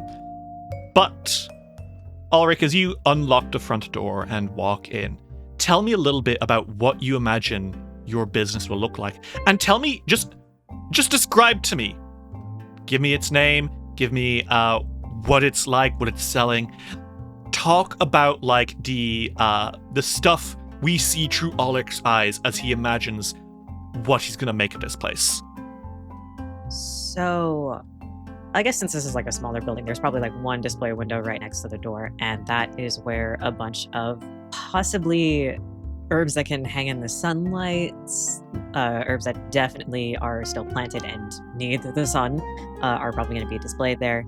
Then in the center, there is a table with a bunch of jars that have like loose herbs, and hanging above it are going to be ones that are dried or drying. By the door, he imagines that there is going to be sort of like a suggestion box or maybe like an order box that he can have all of his custom orders, because he's not really going to be giving that up. That was part of the reason why he was able to afford a good amount of this place in the first place, is because he set aside the money from that to do this. Shelves are going to be lined with any salves that he makes extra, or maybe anything that he finds in the dungeon as well. Wow. Or even some things that he was able to find in the dungeon and then sell here. I think he's also partnering with Hikori on medicinal stuff specifically. I don't think Orc is going to sell poisons unless it's like a custom order. He's going to let Hikori handle the poison market, I think. And they're doing like a joint thing where they both sell each other's stuff.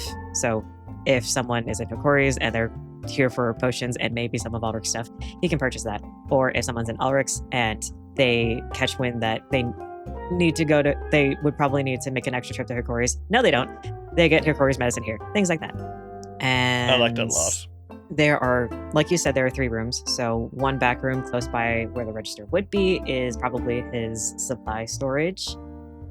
Spacious enough for him to get the things that they might need for custom orders. And the 3rd room is probably going to be like a resting room for Ulrich/office. I like to think that the outside of the building is like a mix of brown and green, sort of like Ulrich's general color palette. But the inside, he's imagining something a bit more purple. Oh. To match his umbral wings, because that's pretty much his new cloak. That, of course, he is making sure that Silk repurposes, because I have been listening to old episodes. I don't know if Silk has redone the cloak just yet, but Ulrich has been wanting to. Ulrich has not forgotten. Time to. Then yeah, you probably had time to over the few weeks where you were getting the dungeon opened up. So I think he's probably going to ask Silk as well for decorations and how to make the space look nice. That's really good. And what's the shop going to be called? The shop is going to be named Crowsbrook. That's really good. I really like that. It's because Hikori helped and there's a brook. Smile. And Ulrich's wings do remind him of a crow, raven, any sort of corvid. Yeah. So that was sort of the name that popped in. That's really cute. I really love that so much. Okay. Awesome. Cool. And Kana kind of like pats your back a little bit and says, "We'll help sell your stocks while you're getting set up and everything. But now that we have the place officially bought, while you're out dungeoneering, we can do a little bit of setting up for you if you need." Thank you. I will need all the help I can get with that. Of course. So long as you trust me to make some decisions in your place, feel free to undo them later, but we're here to give you a hand. He puts a hand on his mom's shoulder and he's like, "Mother, as I have stated before, you are the brains of the vineyard business. I trust every business word that comes out of your mouth." She beams. She's a little smug. She's like, "Yep, I am that bitch." But yeah.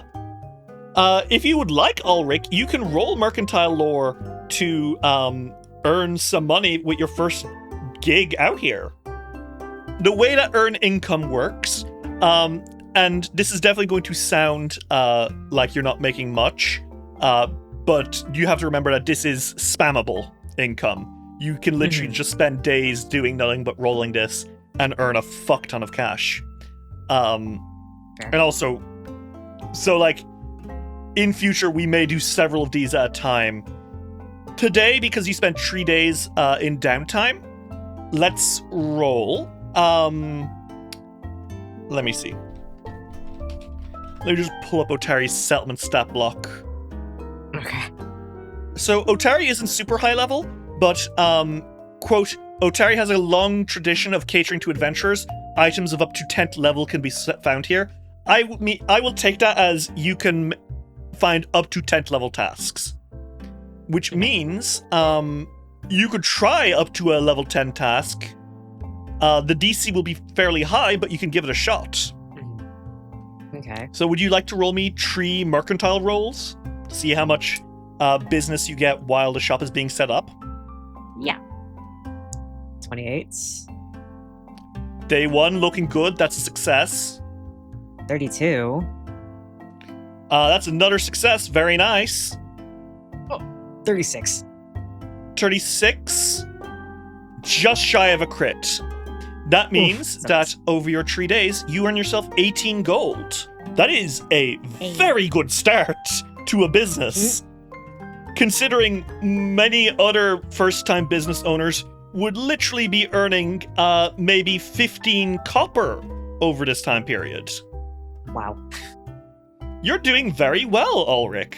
I think you have people coming to Crowsbrook during the grand opening, ready immediately to buy whatever you're selling just to support you because they like what you've done for the town. And they're excited to see, oh shit, new shop? That doesn't happen often. And Ulrich is happy because this is not just for... I don't think that this is just for him specifically, but he's also doing this for Fogfen Few and their adventures in the vaults. Yeah, that makes me really happy. God damn it. That's really cute. And I think it's you, Ulrich, for now. Don't worry about it. Okay. Fiore, is there anything you'd like to do? Maybe I could go talk to Rin. I haven't been able to... She can't run from me forever. She's certainly fucking trying. It's not gonna work. Okay. Fiore, you make your way to Rin's Wonders. Her little curio tent stands tall, ready, excited to invite you inside. There are, as always, a ring of what appears to be standing stones constructed around the tent. Inside, there is an insane amount of bric-a-brac just waiting for you to buy stuff from. As you make your way inside, you see someone else leaving. Sinemi, actually. And she kind of stops when she sees you, and then she's cool. She goes, oh, I see I got you out of the dungeon at last. Yeah. What are you doing here? Cool. Adventurership. I believe you. I'm doing adventurership. Miss Vinxie has hired me to bring her weird shit from the Fogfen, and I'm doing it. Do you want me to do crime? Is that what you want me to do? She says, suddenly on the defensive. Not even a little bit what I was implying. Mm-hmm. You've been spending a lot of time with her? I mean, a little bit. I had to give her a hand recently, because, Silk asked her to bring something to his house, I guess. Oh, and right. she didn't want to go inside. Something dogs. The Hounds.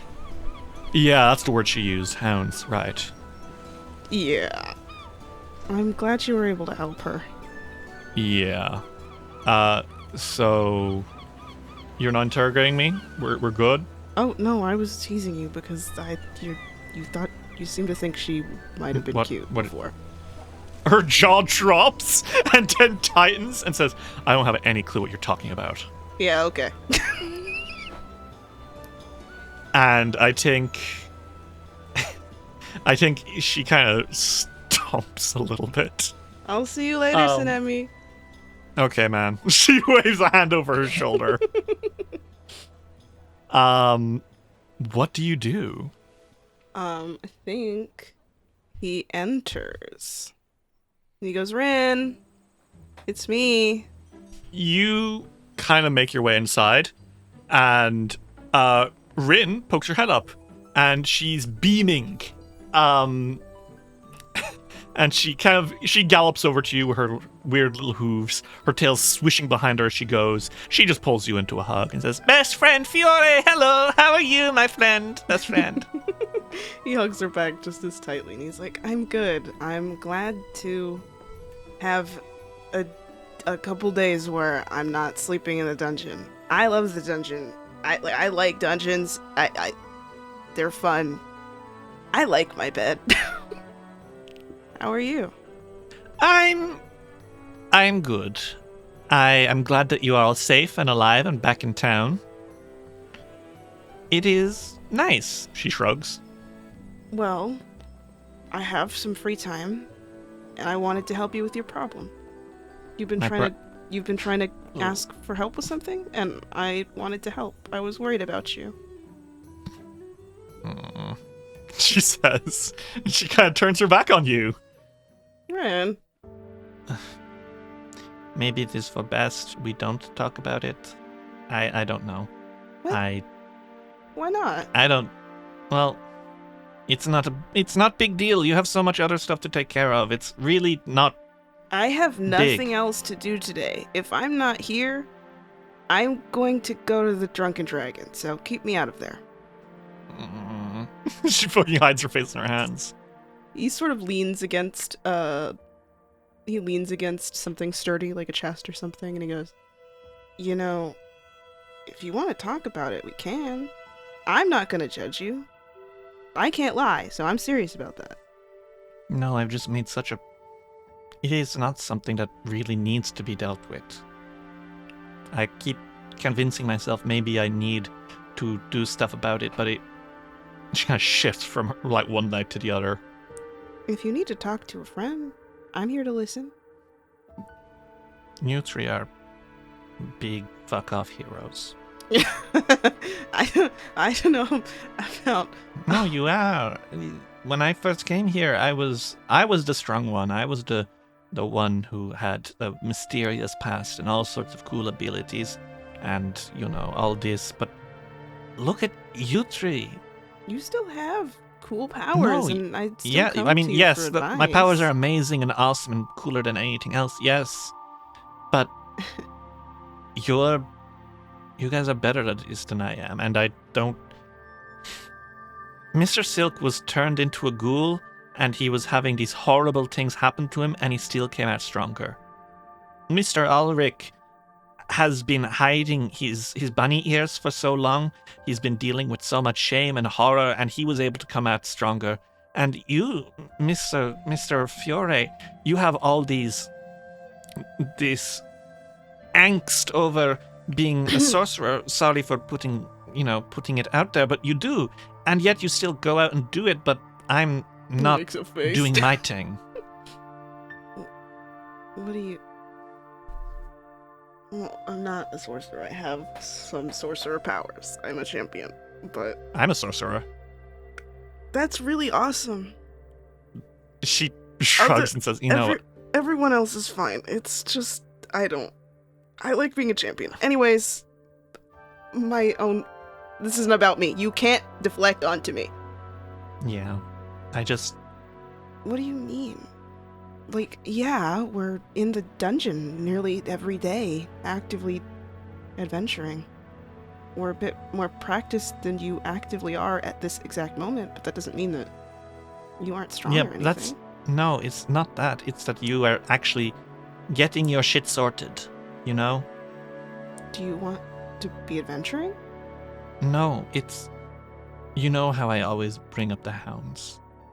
Yeah. I'm always talking about the Hounds, and how they are evil and vile, and if I go inside, I will be attacked by them because they will come out of the corners. Yeah, I know about those guys, yeah. Yuri, I made it up. Wh- There's no hounds. What? I'm pretty sure, at least. Like they don't exist? Maybe they exist. I actually don't know. That maybe, actually, now the more I think about it, maybe they are real, and maybe they are going to... She actually gags for a second. Oh, She looks suddenly very disconcerted. he reaches out and he's like, I'm sorry. No, it's okay. It's just... No, they don't exist. I know they don't exist. And I just keep using them as an excuse, and I keep not getting better because it's easier to ignore it. But then there's you three, and you three, despite everything, are getting better. And you three went into the dungeon, even though maybe I should have gone into the dungeon. I should have maybe gone with you in the first place. But I didn't because I couldn't because I... She buries her fucking face in her hands. I couldn't hear what you said. Do you wanna... Because I'm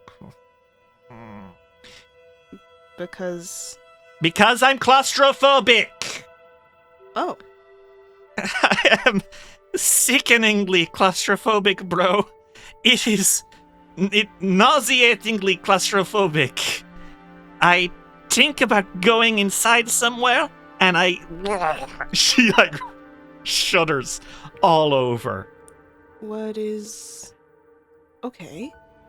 It's been like this since I was a little girl, and I used the Hounds as an excuse, and people buy it because, oh, Rin, she's weird. Maybe she did do something to get the time police dogs on her. But no, it's just a normal thing. It's normal, and I've been using it as a good excuse to not do stuff that would involve going inside, but that means I never went and did the right thing. I saw that there was a light over the town, and I saw that there was bad things happening, and I paid you three to go do it instead. And then Mr. Silk got his buttocks kicked by a scary doll, and then you've had all this, the worm man trying to eat you, and then Ulrich, he had a scary witch trying to possess his friend, and all this time you guys have been doing this, and despite all your problems, you've still fought, and I just haven't, and I feel stupid. Well, first of all, get the idea that anything bad happening is your fault out of your head. But it is kind of low-key my fault, though, bro. I don't... She throws her hands in the air. I could have gone inside, and I didn't, because I was scared of ceilings and... Okay. Is it my fault that I don't feel comfortable using my magic at all, even though it could probably help more in fights? If somebody is in danger because I didn't cast a spell and instead used my scimitar, which I vastly prefer using, is that my fault? I mean, your scimitar's pretty useful, though. So is the spell Inner Radiance Torrent. God damn, you can cast that? I don't talk about it. It makes me uncomfortable. Okay, sorry. It's okay. I mean, that's why I hadn't told you. I don't like my own magic. It makes me uncomfortable. But if you hadn't sent us into the, if you hadn't hired us to go into the dungeon, I don't think my magic would have started changing.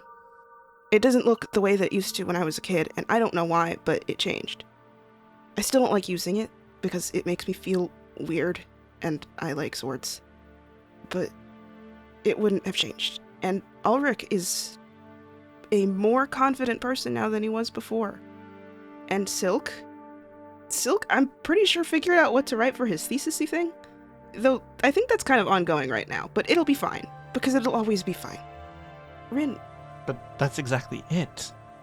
Despite everything you guys are pushing through, and I'm just sitting here in my shop because I don't like there being 4 walls around me. Well? It's so irrational, it doesn't make any sense. Nothing happened to me to make me afraid of being inside. Stuff has happened to me in the past. My town got destroyed. Oh Did you God. know that about me? No. It had nothing to do with claustrophobia. I was claustrophobic before that. I'm so sorry. Oh, don't worry, no one died. Okay, that's crazy, but a good thing. It's okay, I'll tell you about it. I had a vision. There was a lich with a bomb. Whoa! It's a whole... Oh, yeah, you might know him. Whispering Tyrant? What? Yeah, I was from town in, well, we call it Last Wall. It's called Gravelands now. Oh It's my not important. God! Did I never tell you this? No! Okay, Spark Notes. I was from little town called, Shimmerbow in Last Wall. I had vision, and I told everyone, and they were like, oh no, there's going to be a big undead attack. We better get out of here. And turns out it was Whispering Tyrant escaping Gallowspire. And when the undead armies came, no one was in town, but there were lots of traps, and we all lived. Thumbs up, that was me. That's incredible. A little bit, but that is a scary thing that happened to me, but it had nothing to do with why I'm... She gestures to herself. Stuff doesn't have to happen to you for you to deal with things. I've been making myself useless. I've been not helping anyone. The most I did was I gave Silk a scary card reading that said, don't go into the dungeon tomorrow or you might get your ass eaten. And then he got his ass eaten by ghouls. And if I had been there, maybe I could have done something. If there were 4 people instead of 3, then maybe Silk's ass would not have been eaten by ghouls. Well, first of all, he's fine. Second of all, if this is bothering you, I don't mind helping. I don't know how you're supposed to help. That's why I keep chickening out of asking you guys, because I have been trying to tell you all, hey, I am so... the stuff with the Hounds, it's all bullshit I made up to hide that I just don't like being inside buildings. Well, you're claustrophobic. So that's small spaces, right? So like a house, and he points at the nearest house that's kind of small. That would be really scary. It's, by the way, it is Blades for Glades across the road from you guys. He looks at it, grimaces, and goes, like, Blades for Glades. You that's really scary, right? It's not scary. It's more like... She, it's really mimics gagging. Okay. What about a really big building? Like a really big one? No, that's not it. It's What walls. I mean is, you should start small. By that I mean big for this purpose. Because if the feeling of walls being around you is scary or uncomfortable... Really, it's the ceilings. I don't like not seeing the sky if I need to look up. Well, why don't you start with the Dawnflower Temple? We have a skylight for the sun. She makes a face. You don't have to stay in there for a long time. A minute would be enough to start. You don't have to throw yourself into the ocean and I could do and that. Float or drown. Okay, don't do that. I'd prefer to go into the ocean. Well, what I mean is... I just wish that I didn't have this problem that I can't fix that stops me from being helpful. This thing that's in my way that makes me not work right. Do you often try to fix it? No, because it makes my skin crawl, and even thinking about it makes me want to puke. Rin, did you know that I had not casted a spell on purpose? Yes, but that's the thing. You do cast. Yes. You do cast. You did get better. Rin, I'm not better. I'm not very much better. The reason that I'm casting is because otherwise we're gonna die sometimes. But... Jinkies. I only started very recently. Like, in the past month or 2 recently. Like, when I went into the dungeon, I wasn't. Like, I still don't like to think about it. It makes me feel sick and evil and bad. I'm not better. I'm not fixed. I don't know that I'll ever be fixed. Totally. I'm just trying, because I don't particularly like feeling awful. I don't know that I'll ever identify with being a sorcerer. It makes me feel sick, and I don't like thinking about it. But it might help to be able to use a spell every once in a while. And you don't need to fix everything in a day, or even fix everything perfectly ever. You don't need to live in a house the way that everybody else does. You can continue to live the way that makes you comfortable. But if you can get comfortable enough to come to the temple for dinner, or to walk into the store and buy something, I think that that is a pretty good goal. And you don't have to do it alone, and you don't have to do it all the time. But if you need help, I'm here for you. Silk is here for you. Ulrich is here for you. The town is here for you. You can find help.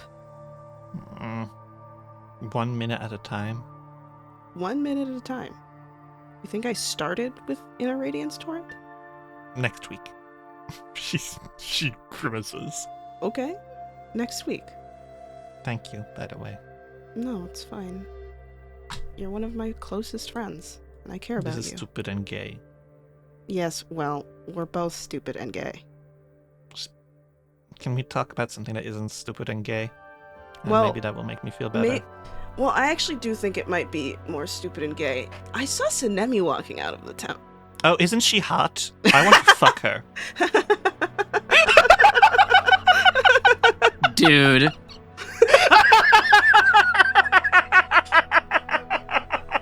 That took a turn. I can't control her. She's fucking insane. Well, she is beautiful. I hear you've been hanging out with her. She's nice. She's shy, but she's nice. Oh, she's very shy. I tried to tease her and she got mad at me. I know, she gets mad very quickly when you tease her. T for T, willow what? She kind of punches the air a little bit. But I do think you guys spent some time together, and she is visibly chilled the fuck out. Grateful that you were able to give her a hand. She doesn't necessarily think she's going to be able to start immediately with helping, but she's happy that she has the opportunity, maybe. And so the day comes to an end. You guys continue doing stuff around town, I'm sure. You find that the dungeon delvers are in the dungeon still. They've been going every day, but no one's seen them for a few days. This isn't unusual. They said they were probably going to camp in the dungeon, but hopefully everything's alright. You guys will have time to deal with San and Esri Long-Turner and whatever other bric-a-brac is around town, but you've made some pretty big steps. We see Fiore getting ready to make his way into the Dawnflower Temple and get some rest.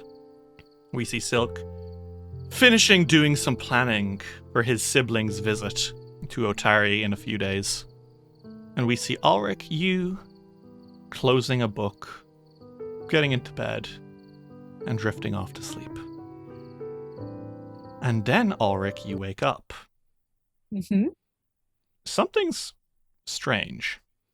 You don't know what it is, but you get this feeling of being watched. I spent a few days in Otari after the dungeon, right? Yeah, no, it's been 3 days. Okay. You are in your room, and everything seems just a little grayer. What do you fucking do? I guess trying to do the tests of am I dreaming or am I actually awake? Do you pinch yourself and stuff? Yes. Yeah, you seem to be awake. All right, okay. I think he then looks around his room, maybe opens a fucking window. You do notice something. Okay. It's quiet. Uh-huh.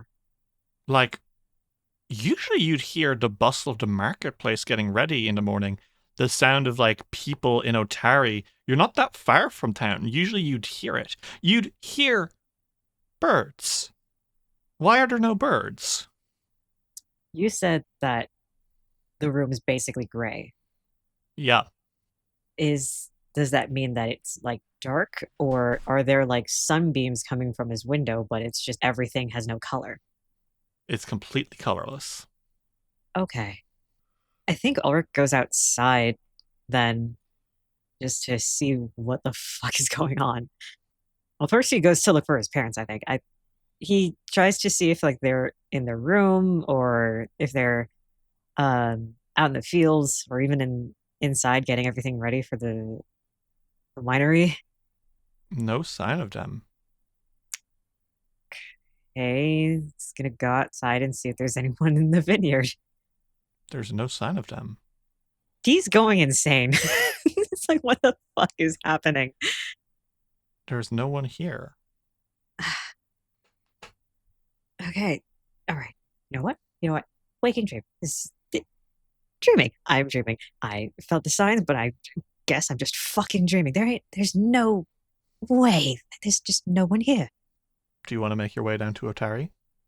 Yeah, and I think the entire time that he's going down, he's still like mumbling to himself, like, gosh, you'd be gone by now. It's been a week.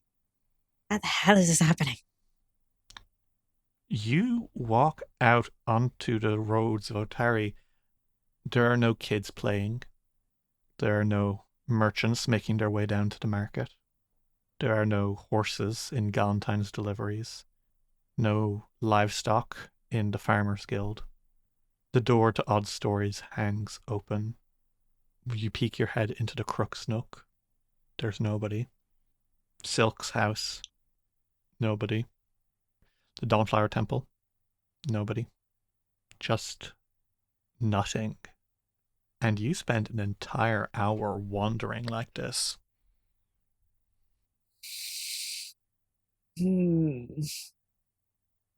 Ulrich has his hands just rubbing his face in frustration as he's walking up and down the river. Just he's trying so hard to convince himself that this is a very lucid nightmare. You can feel the wind on your skin. You can feel when you're touching wood. You put your hand into water. You feel these things. He's just racking his brain because, like, they can feel everything, but it's like everyone in the town just completely disappeared. And it's making them, like, almost pull out their hair. He's looking around, he's looking up at the sky, just looking everywhere. So that's when you see it. Okay. It's when you look up at the sky at the very end that you see her. Where the sky should be. At first you thought that maybe it was just a weird hue in the sky. But that changes when the sky blinks. And what you had assumed was just a weird colored sky is in fact a single gigantic monstrous pupil staring down at you. It's been watching you this entire time. She's been watching you. And then you feel someone bump into you. And Ulrich, you're standing in the middle of the road and everything's normal. That bump startled him so badly. Yeah, it's just some fucking guy walks past you. It's some guy on the way to America, and he's like, "Oh, sorry, mate," and he keeps going. And immediately, you're back You hear some kids laughing nearby. You hear the church bells of the Dawnflower Temple marking it to be 8 a.m. Everything's normal. Ulrich is floored. Quite literally. I think that random guy bumping into them made their heart catch really badly, and now they're just sitting on the grass across the street from their shop, clutching their heart like, what happened? So, Ulrich, I'm going to assume you spend a lot of this day figuring out what the fuck happened. Mm-hmm. And I think you probably spent some time researching, maybe it's Silk's. Silk, do you tell Silk what the fuck happened? Ulrich tells Silk immediately. Oh god. Ulrich just goes to Silk in a panic, and immediately after Ulrich gets up, he just runs straight to Silk's house, wherever Silk is. God, he gets a grim fucking look on his face, and to put it lightly, it perturbs him. I do think that Silk, almost immediately is, when he's not comforting Ulrich about it, immediately is trying to figure out just what the hell that is, what happened. I think you guys can roll me some checks to study stuff, if you would like. I'm sure there might be some obscure lore you can piece together from your many documents on the topics. I don't think Ulrich opens any of the books they have been researching without Silk's permission. Because Silk did bar him from it. Silk does not let them open those. Yeah. Silk, you specifically have exceptional researcher, which would give you a +1 to this roll. Yes, I would like that. Just general recall knowledge? Yes. Right. And Ulrich, you can use Bardic lore. I think what you might be doing, Ulrich, is you're maybe going through what you know and trying to find maybe poetic reason for what the fuck could have happened. Mm-hmm.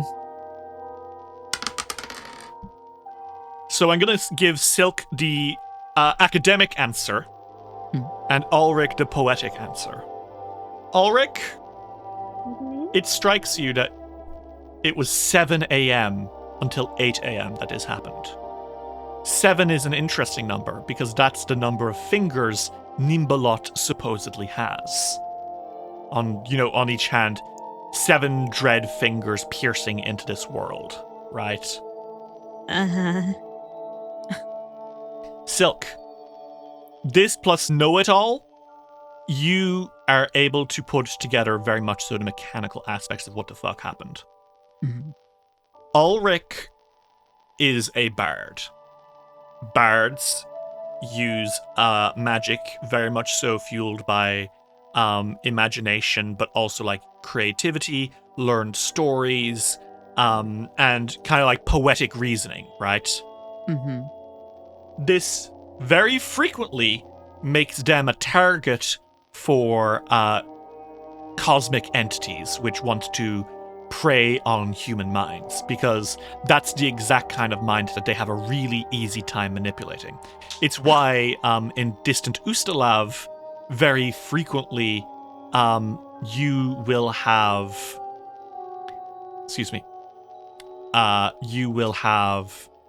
poets and musicians kind of succumbing to Outer God's influence. Mm-hmm. I mean, out of character, every fucking Lovecraft story is I'm an artist, and I started having weird visions, and then I painted a picture and it was scary and I was scared. Yeah. Yeah. Creative and imaginative minds are often the ones that are most easily afflicted by Nimbalot. Other than, of course, shall we say, academics who are getting into over their heads. What a power couple you two make. Oh my god. Oh man. What Ulrich had once was the wind her voice. The minor curse of Nimbalot. Oh my god. And then you let Ulrich get exposed to that dream cave and be around will-o-wisps and just continue being just around powerful minions of Nimbalot. And now Ulrich has the moderate curse, the Wisp Her Eye. And what that does is that every day between 7 a.m. to 8 a.m., and then 7 p.m. and 8 p.m. Oh, fucking perfect. Ulrich Revra is going to lose the ability to see anyone else, effectively becoming blind towards living creatures. Are we dead ass right now? I'm dead ass. Brother. For an hour, basically 2 hours per day. 2 hours per day, Ulrich is going to be completely alone. Well, no, that's not fair. You won't be alone. No, she can he see won't. you. No, to him, he's alone. Oh my god. I know how Silk reacts to this. You can't go back into the vault. Did Silk tell Ulrich about the moderate curse before saying that? He was saying it out loud as he was figuring it out. And slowly pacing around with his hand over his mouth. Ulrich is sitting down. His head is fully down. He's hunched over, elbows on both knees, just...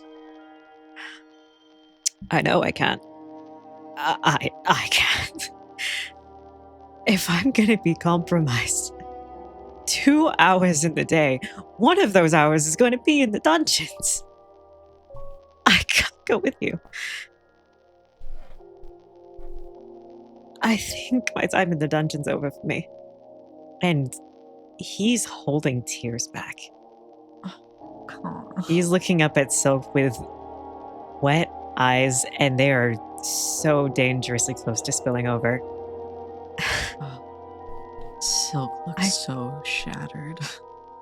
I don't want to leave you two in there alone, but I can't put you in danger either. He grabs Ulrich's face, and he's got his thumbs on his cheeks, ready to wipe away any tears that fall. It's okay. As long as you stay here, you're going to be okay. Fiore and I are very smart. We can figure something out. You need to make sure that you do not get any deeper into this. And I'm sorry I ever put you in front of it to begin with. No. Hey. And he puts both his hands on Silk's. I asked to help. It was my decision to help. If anything, I put myself in this danger knowing exactly what those books were. I wanted to help because I didn't want to put you in the danger, and in a way, I did protect you from that, but I compromised myself. And it was stupid. It was reckless. I know that you two are capable. I never doubted that. And you two are the smartest people I know. And if I have to stay up here for a time, trying to be as optimistic as possible, I'll stay put. So the two of you have spent some time trying to find any way to undo this, and you both kind of come to this same roadblock of, oh god. What the hell do you guys do? I gotta tell you, Silk, Ulrich said that it was their choice to do so, but Silk utterly and completely will not take that, because ultimately he is the one that gave Ulrich that decision. And so this isn't even Silk's guilt through me talking. It is his fault.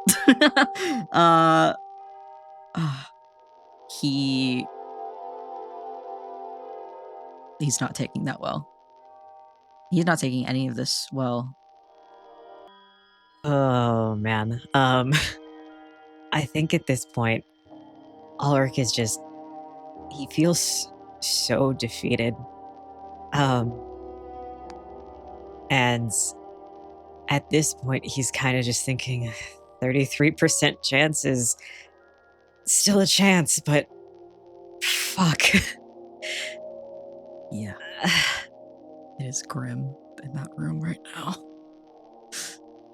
I do think Ulrich is holding Silk though and trying to mutter under his breath, "We'll figure something out." God. Silk doesn't stop looking for any kind of, not alternatives, but any more protections that he can get or place on Ulrich. I think what I'll give you your result is that occultism might not be the option that you want to go with here. Oh. I think, and this is going to be, I think you spend some more time studying Silk. A little frantic, maybe. Very. I think, Silk, you understand that maybe, just maybe, dousing Ulrich in more occult shit isn't going to help. Yeah. What might be helpful is if Ulrich prays for blessings and aid and please, O ye gods, protect me from this horror that is hunting me. Specifically, I think do you loop Fiore into any of this? Okay. Yes. Silk Absolutely. sees. Yeah, Silk comes to the conclusion that anything holy might help, and he's dragging Ulrich to the temple. Well, would you like to go have a chat with Fiore? Yep. We're like pleading Wow, at Fiore. what can you tell him? Well, when they get there, if the second Fiore looks at Ulrich, it's can't hide it. Ulrich's been crying. Are you okay? There's black mascara all down Silk's face. Are you guys okay? Did something happen? No and yes in that order. Ulrich has a moderate curse. Whoa! And you'll never guess who. Is it the same? Oh my. Okay, come here. First of all, you both look terrible. He's like, come give me a hug now, please. Could at least lie. Sorry, what'd you say? Silka's like, you could at least lie about that part. I mean, terrible emotionally. You look beautiful in general. And that's okay, not I a know lie. I look a mess. He gives them a hug and he's like, I mean, I can do anything that I can to help. We should sit somewhere where we can talk. Here, come here. And Fiore leads them, through the temple, into, like, a side room. Sorry, they prep village stuff here. They're just not doing anything right now. I used to hide here when I didn't want to do my chores. Okay, so let's debrief. Okay. I'm going to kill myself. Don't do that. Nearly that too. Divine blessings and interactions with the holy are all that will help with this. Well, I have really good news about that. Would you like to, Fiore, make me a religion check to see what you know that might be helpful? Okay. Yeah, so you know, Fiore, this is a very scary case. And obviously the guys are very freaked out because I'm sure by now you've told him exactly what happened, and that is genuinely very frightening, Fiore. Oh, yeah. But you know that not every religion has an answer for every situation, right? Yeah. Like, I mean, the Church of Abadar isn't going to know how to deal with a zombie problem the same way that, like, the Church of Iomade might, right? Yeah, they all have focuses. You can definitely help with this to an extent. Sarah and Ray definitely can.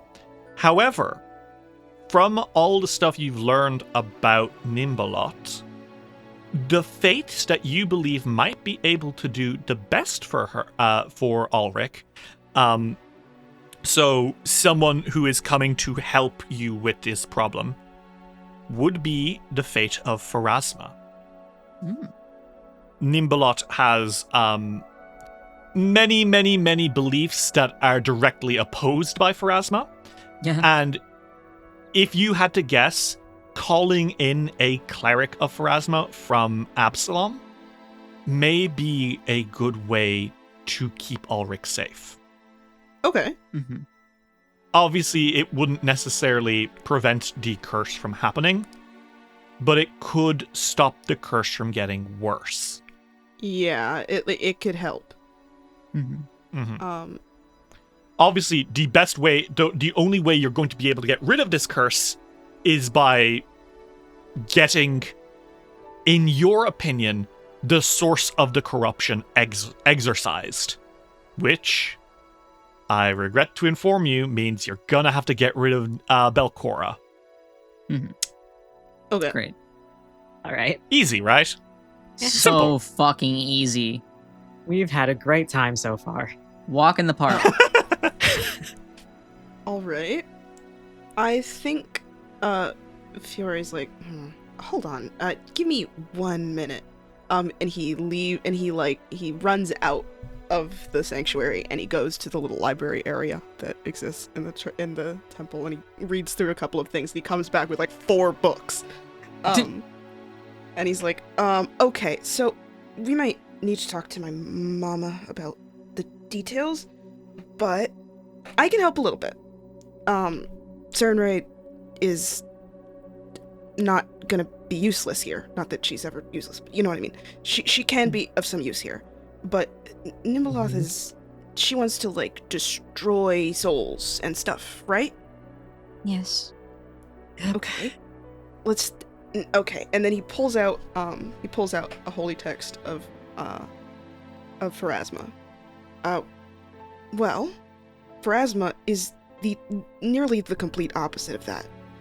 She's about the cycle of life. The souls, when they go to her, go somewhere else. She's the person that sends souls to their afterlives.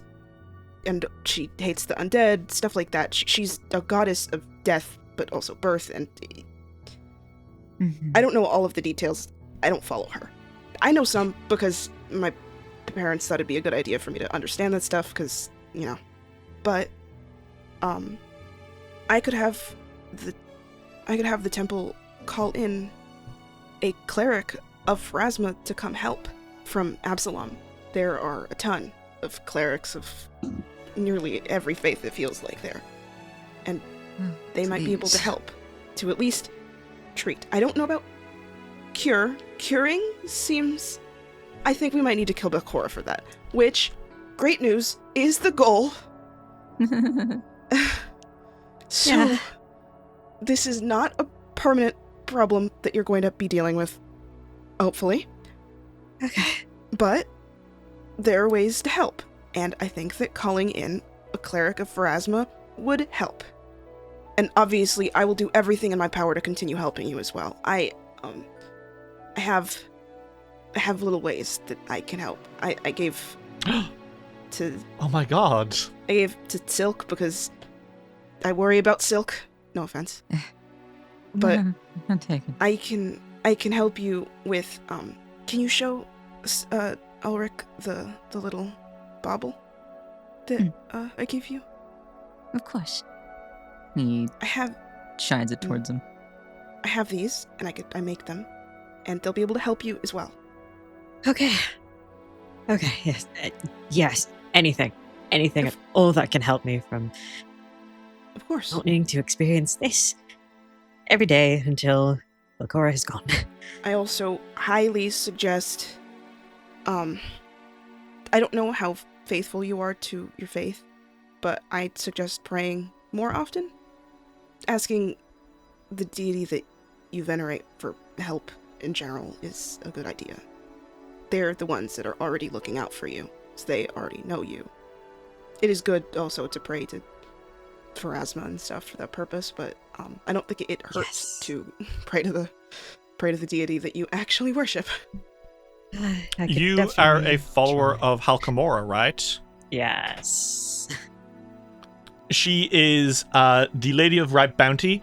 Her edicts are to cultivate gardens, share wine, keep helpful insects, and teach others to farm, while her anathema are slaughter to spoil the earth, spread plague or pestilence, and carelessly use pesticides.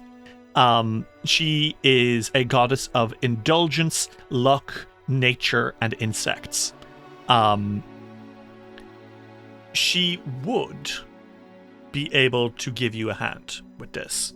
Not to the extent of Pharasma, whose whole thing is, hey, everything that Nimbalot believes, I'm the exact opposite of.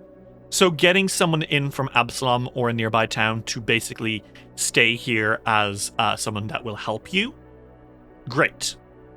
But praying to Halkamora may have some ways of stopping this issue, right? Okay. It's not a great situation to be in, huh? No. How are you doing, Ulrich, with all of this in mind? They are stressed out. So stressed out, but at the same time, so relieved that there's at least some kind of protection. I think Ulrich brings both Silk and Fiore into a fucking group hug. Oh my god. Fiore hugs him tight. And he's just burying his head in both their shoulders. I think crying again. Hey, and it's okay. very, very quietly just saying, thank you. Thank you. Thank you so much for helping. I don't know if I could do this myself. Well, you don't have to. We're gonna be here for you this entire time. How are you holding up?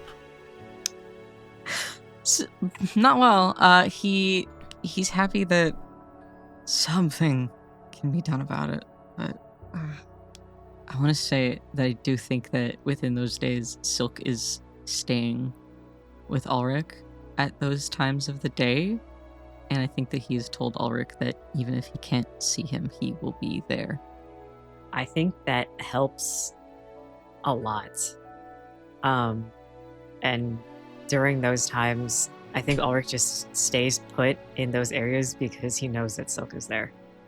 Man. And I think that helps. That's fucking beautiful. Damn. God damn, that's beautiful. Fuck.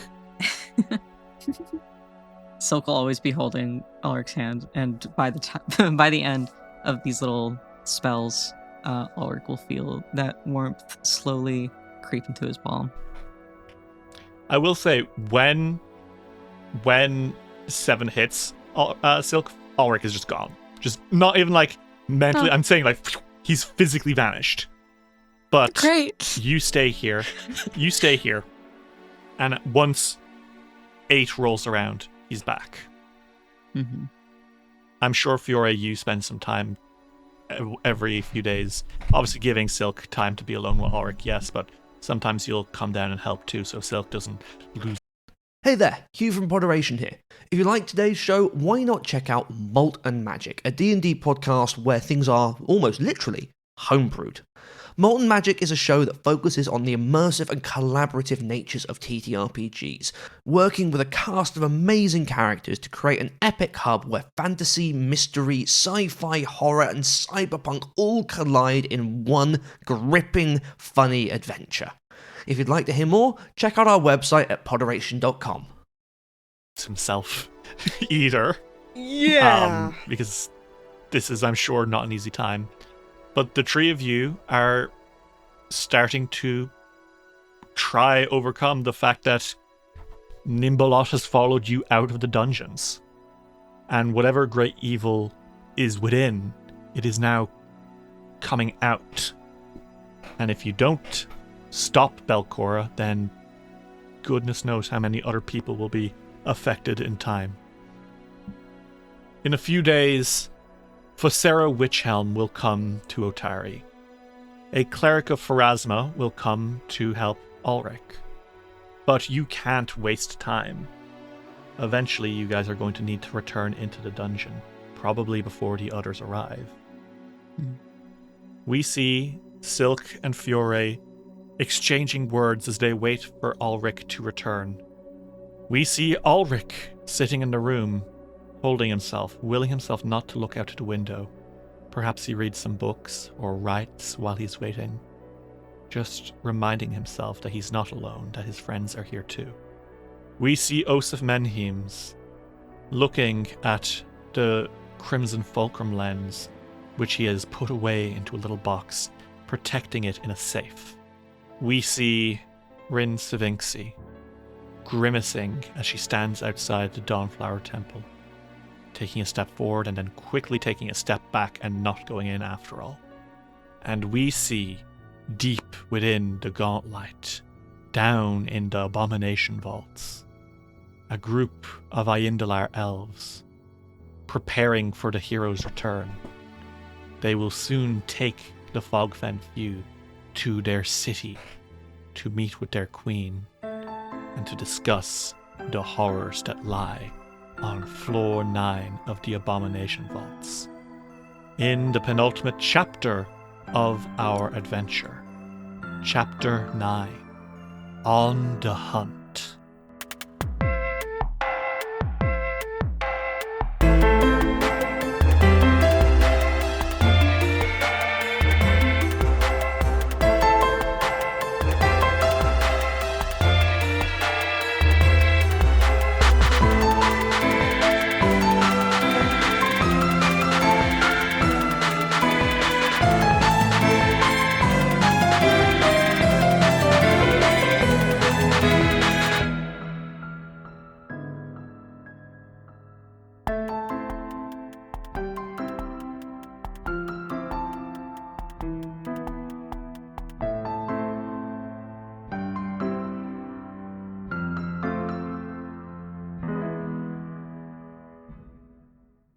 This episode would not have been possible without the support of our patrons.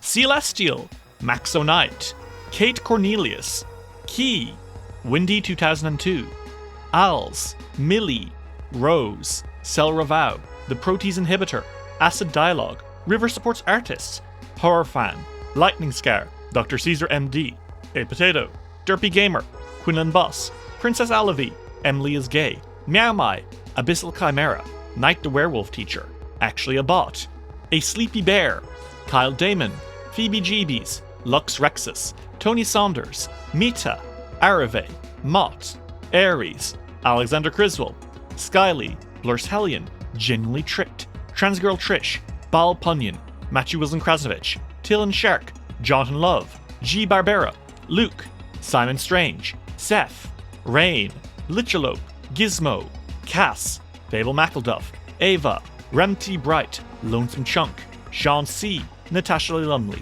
Reflux, Ellie, Jenna Mitchell, Kane Kendrick, Sky Evangeline, Triceratops, Anna Maria, Jordan, Emily Lerderna, John the Book Hoarder, SS66 Seeker, and Dane Valley the Third.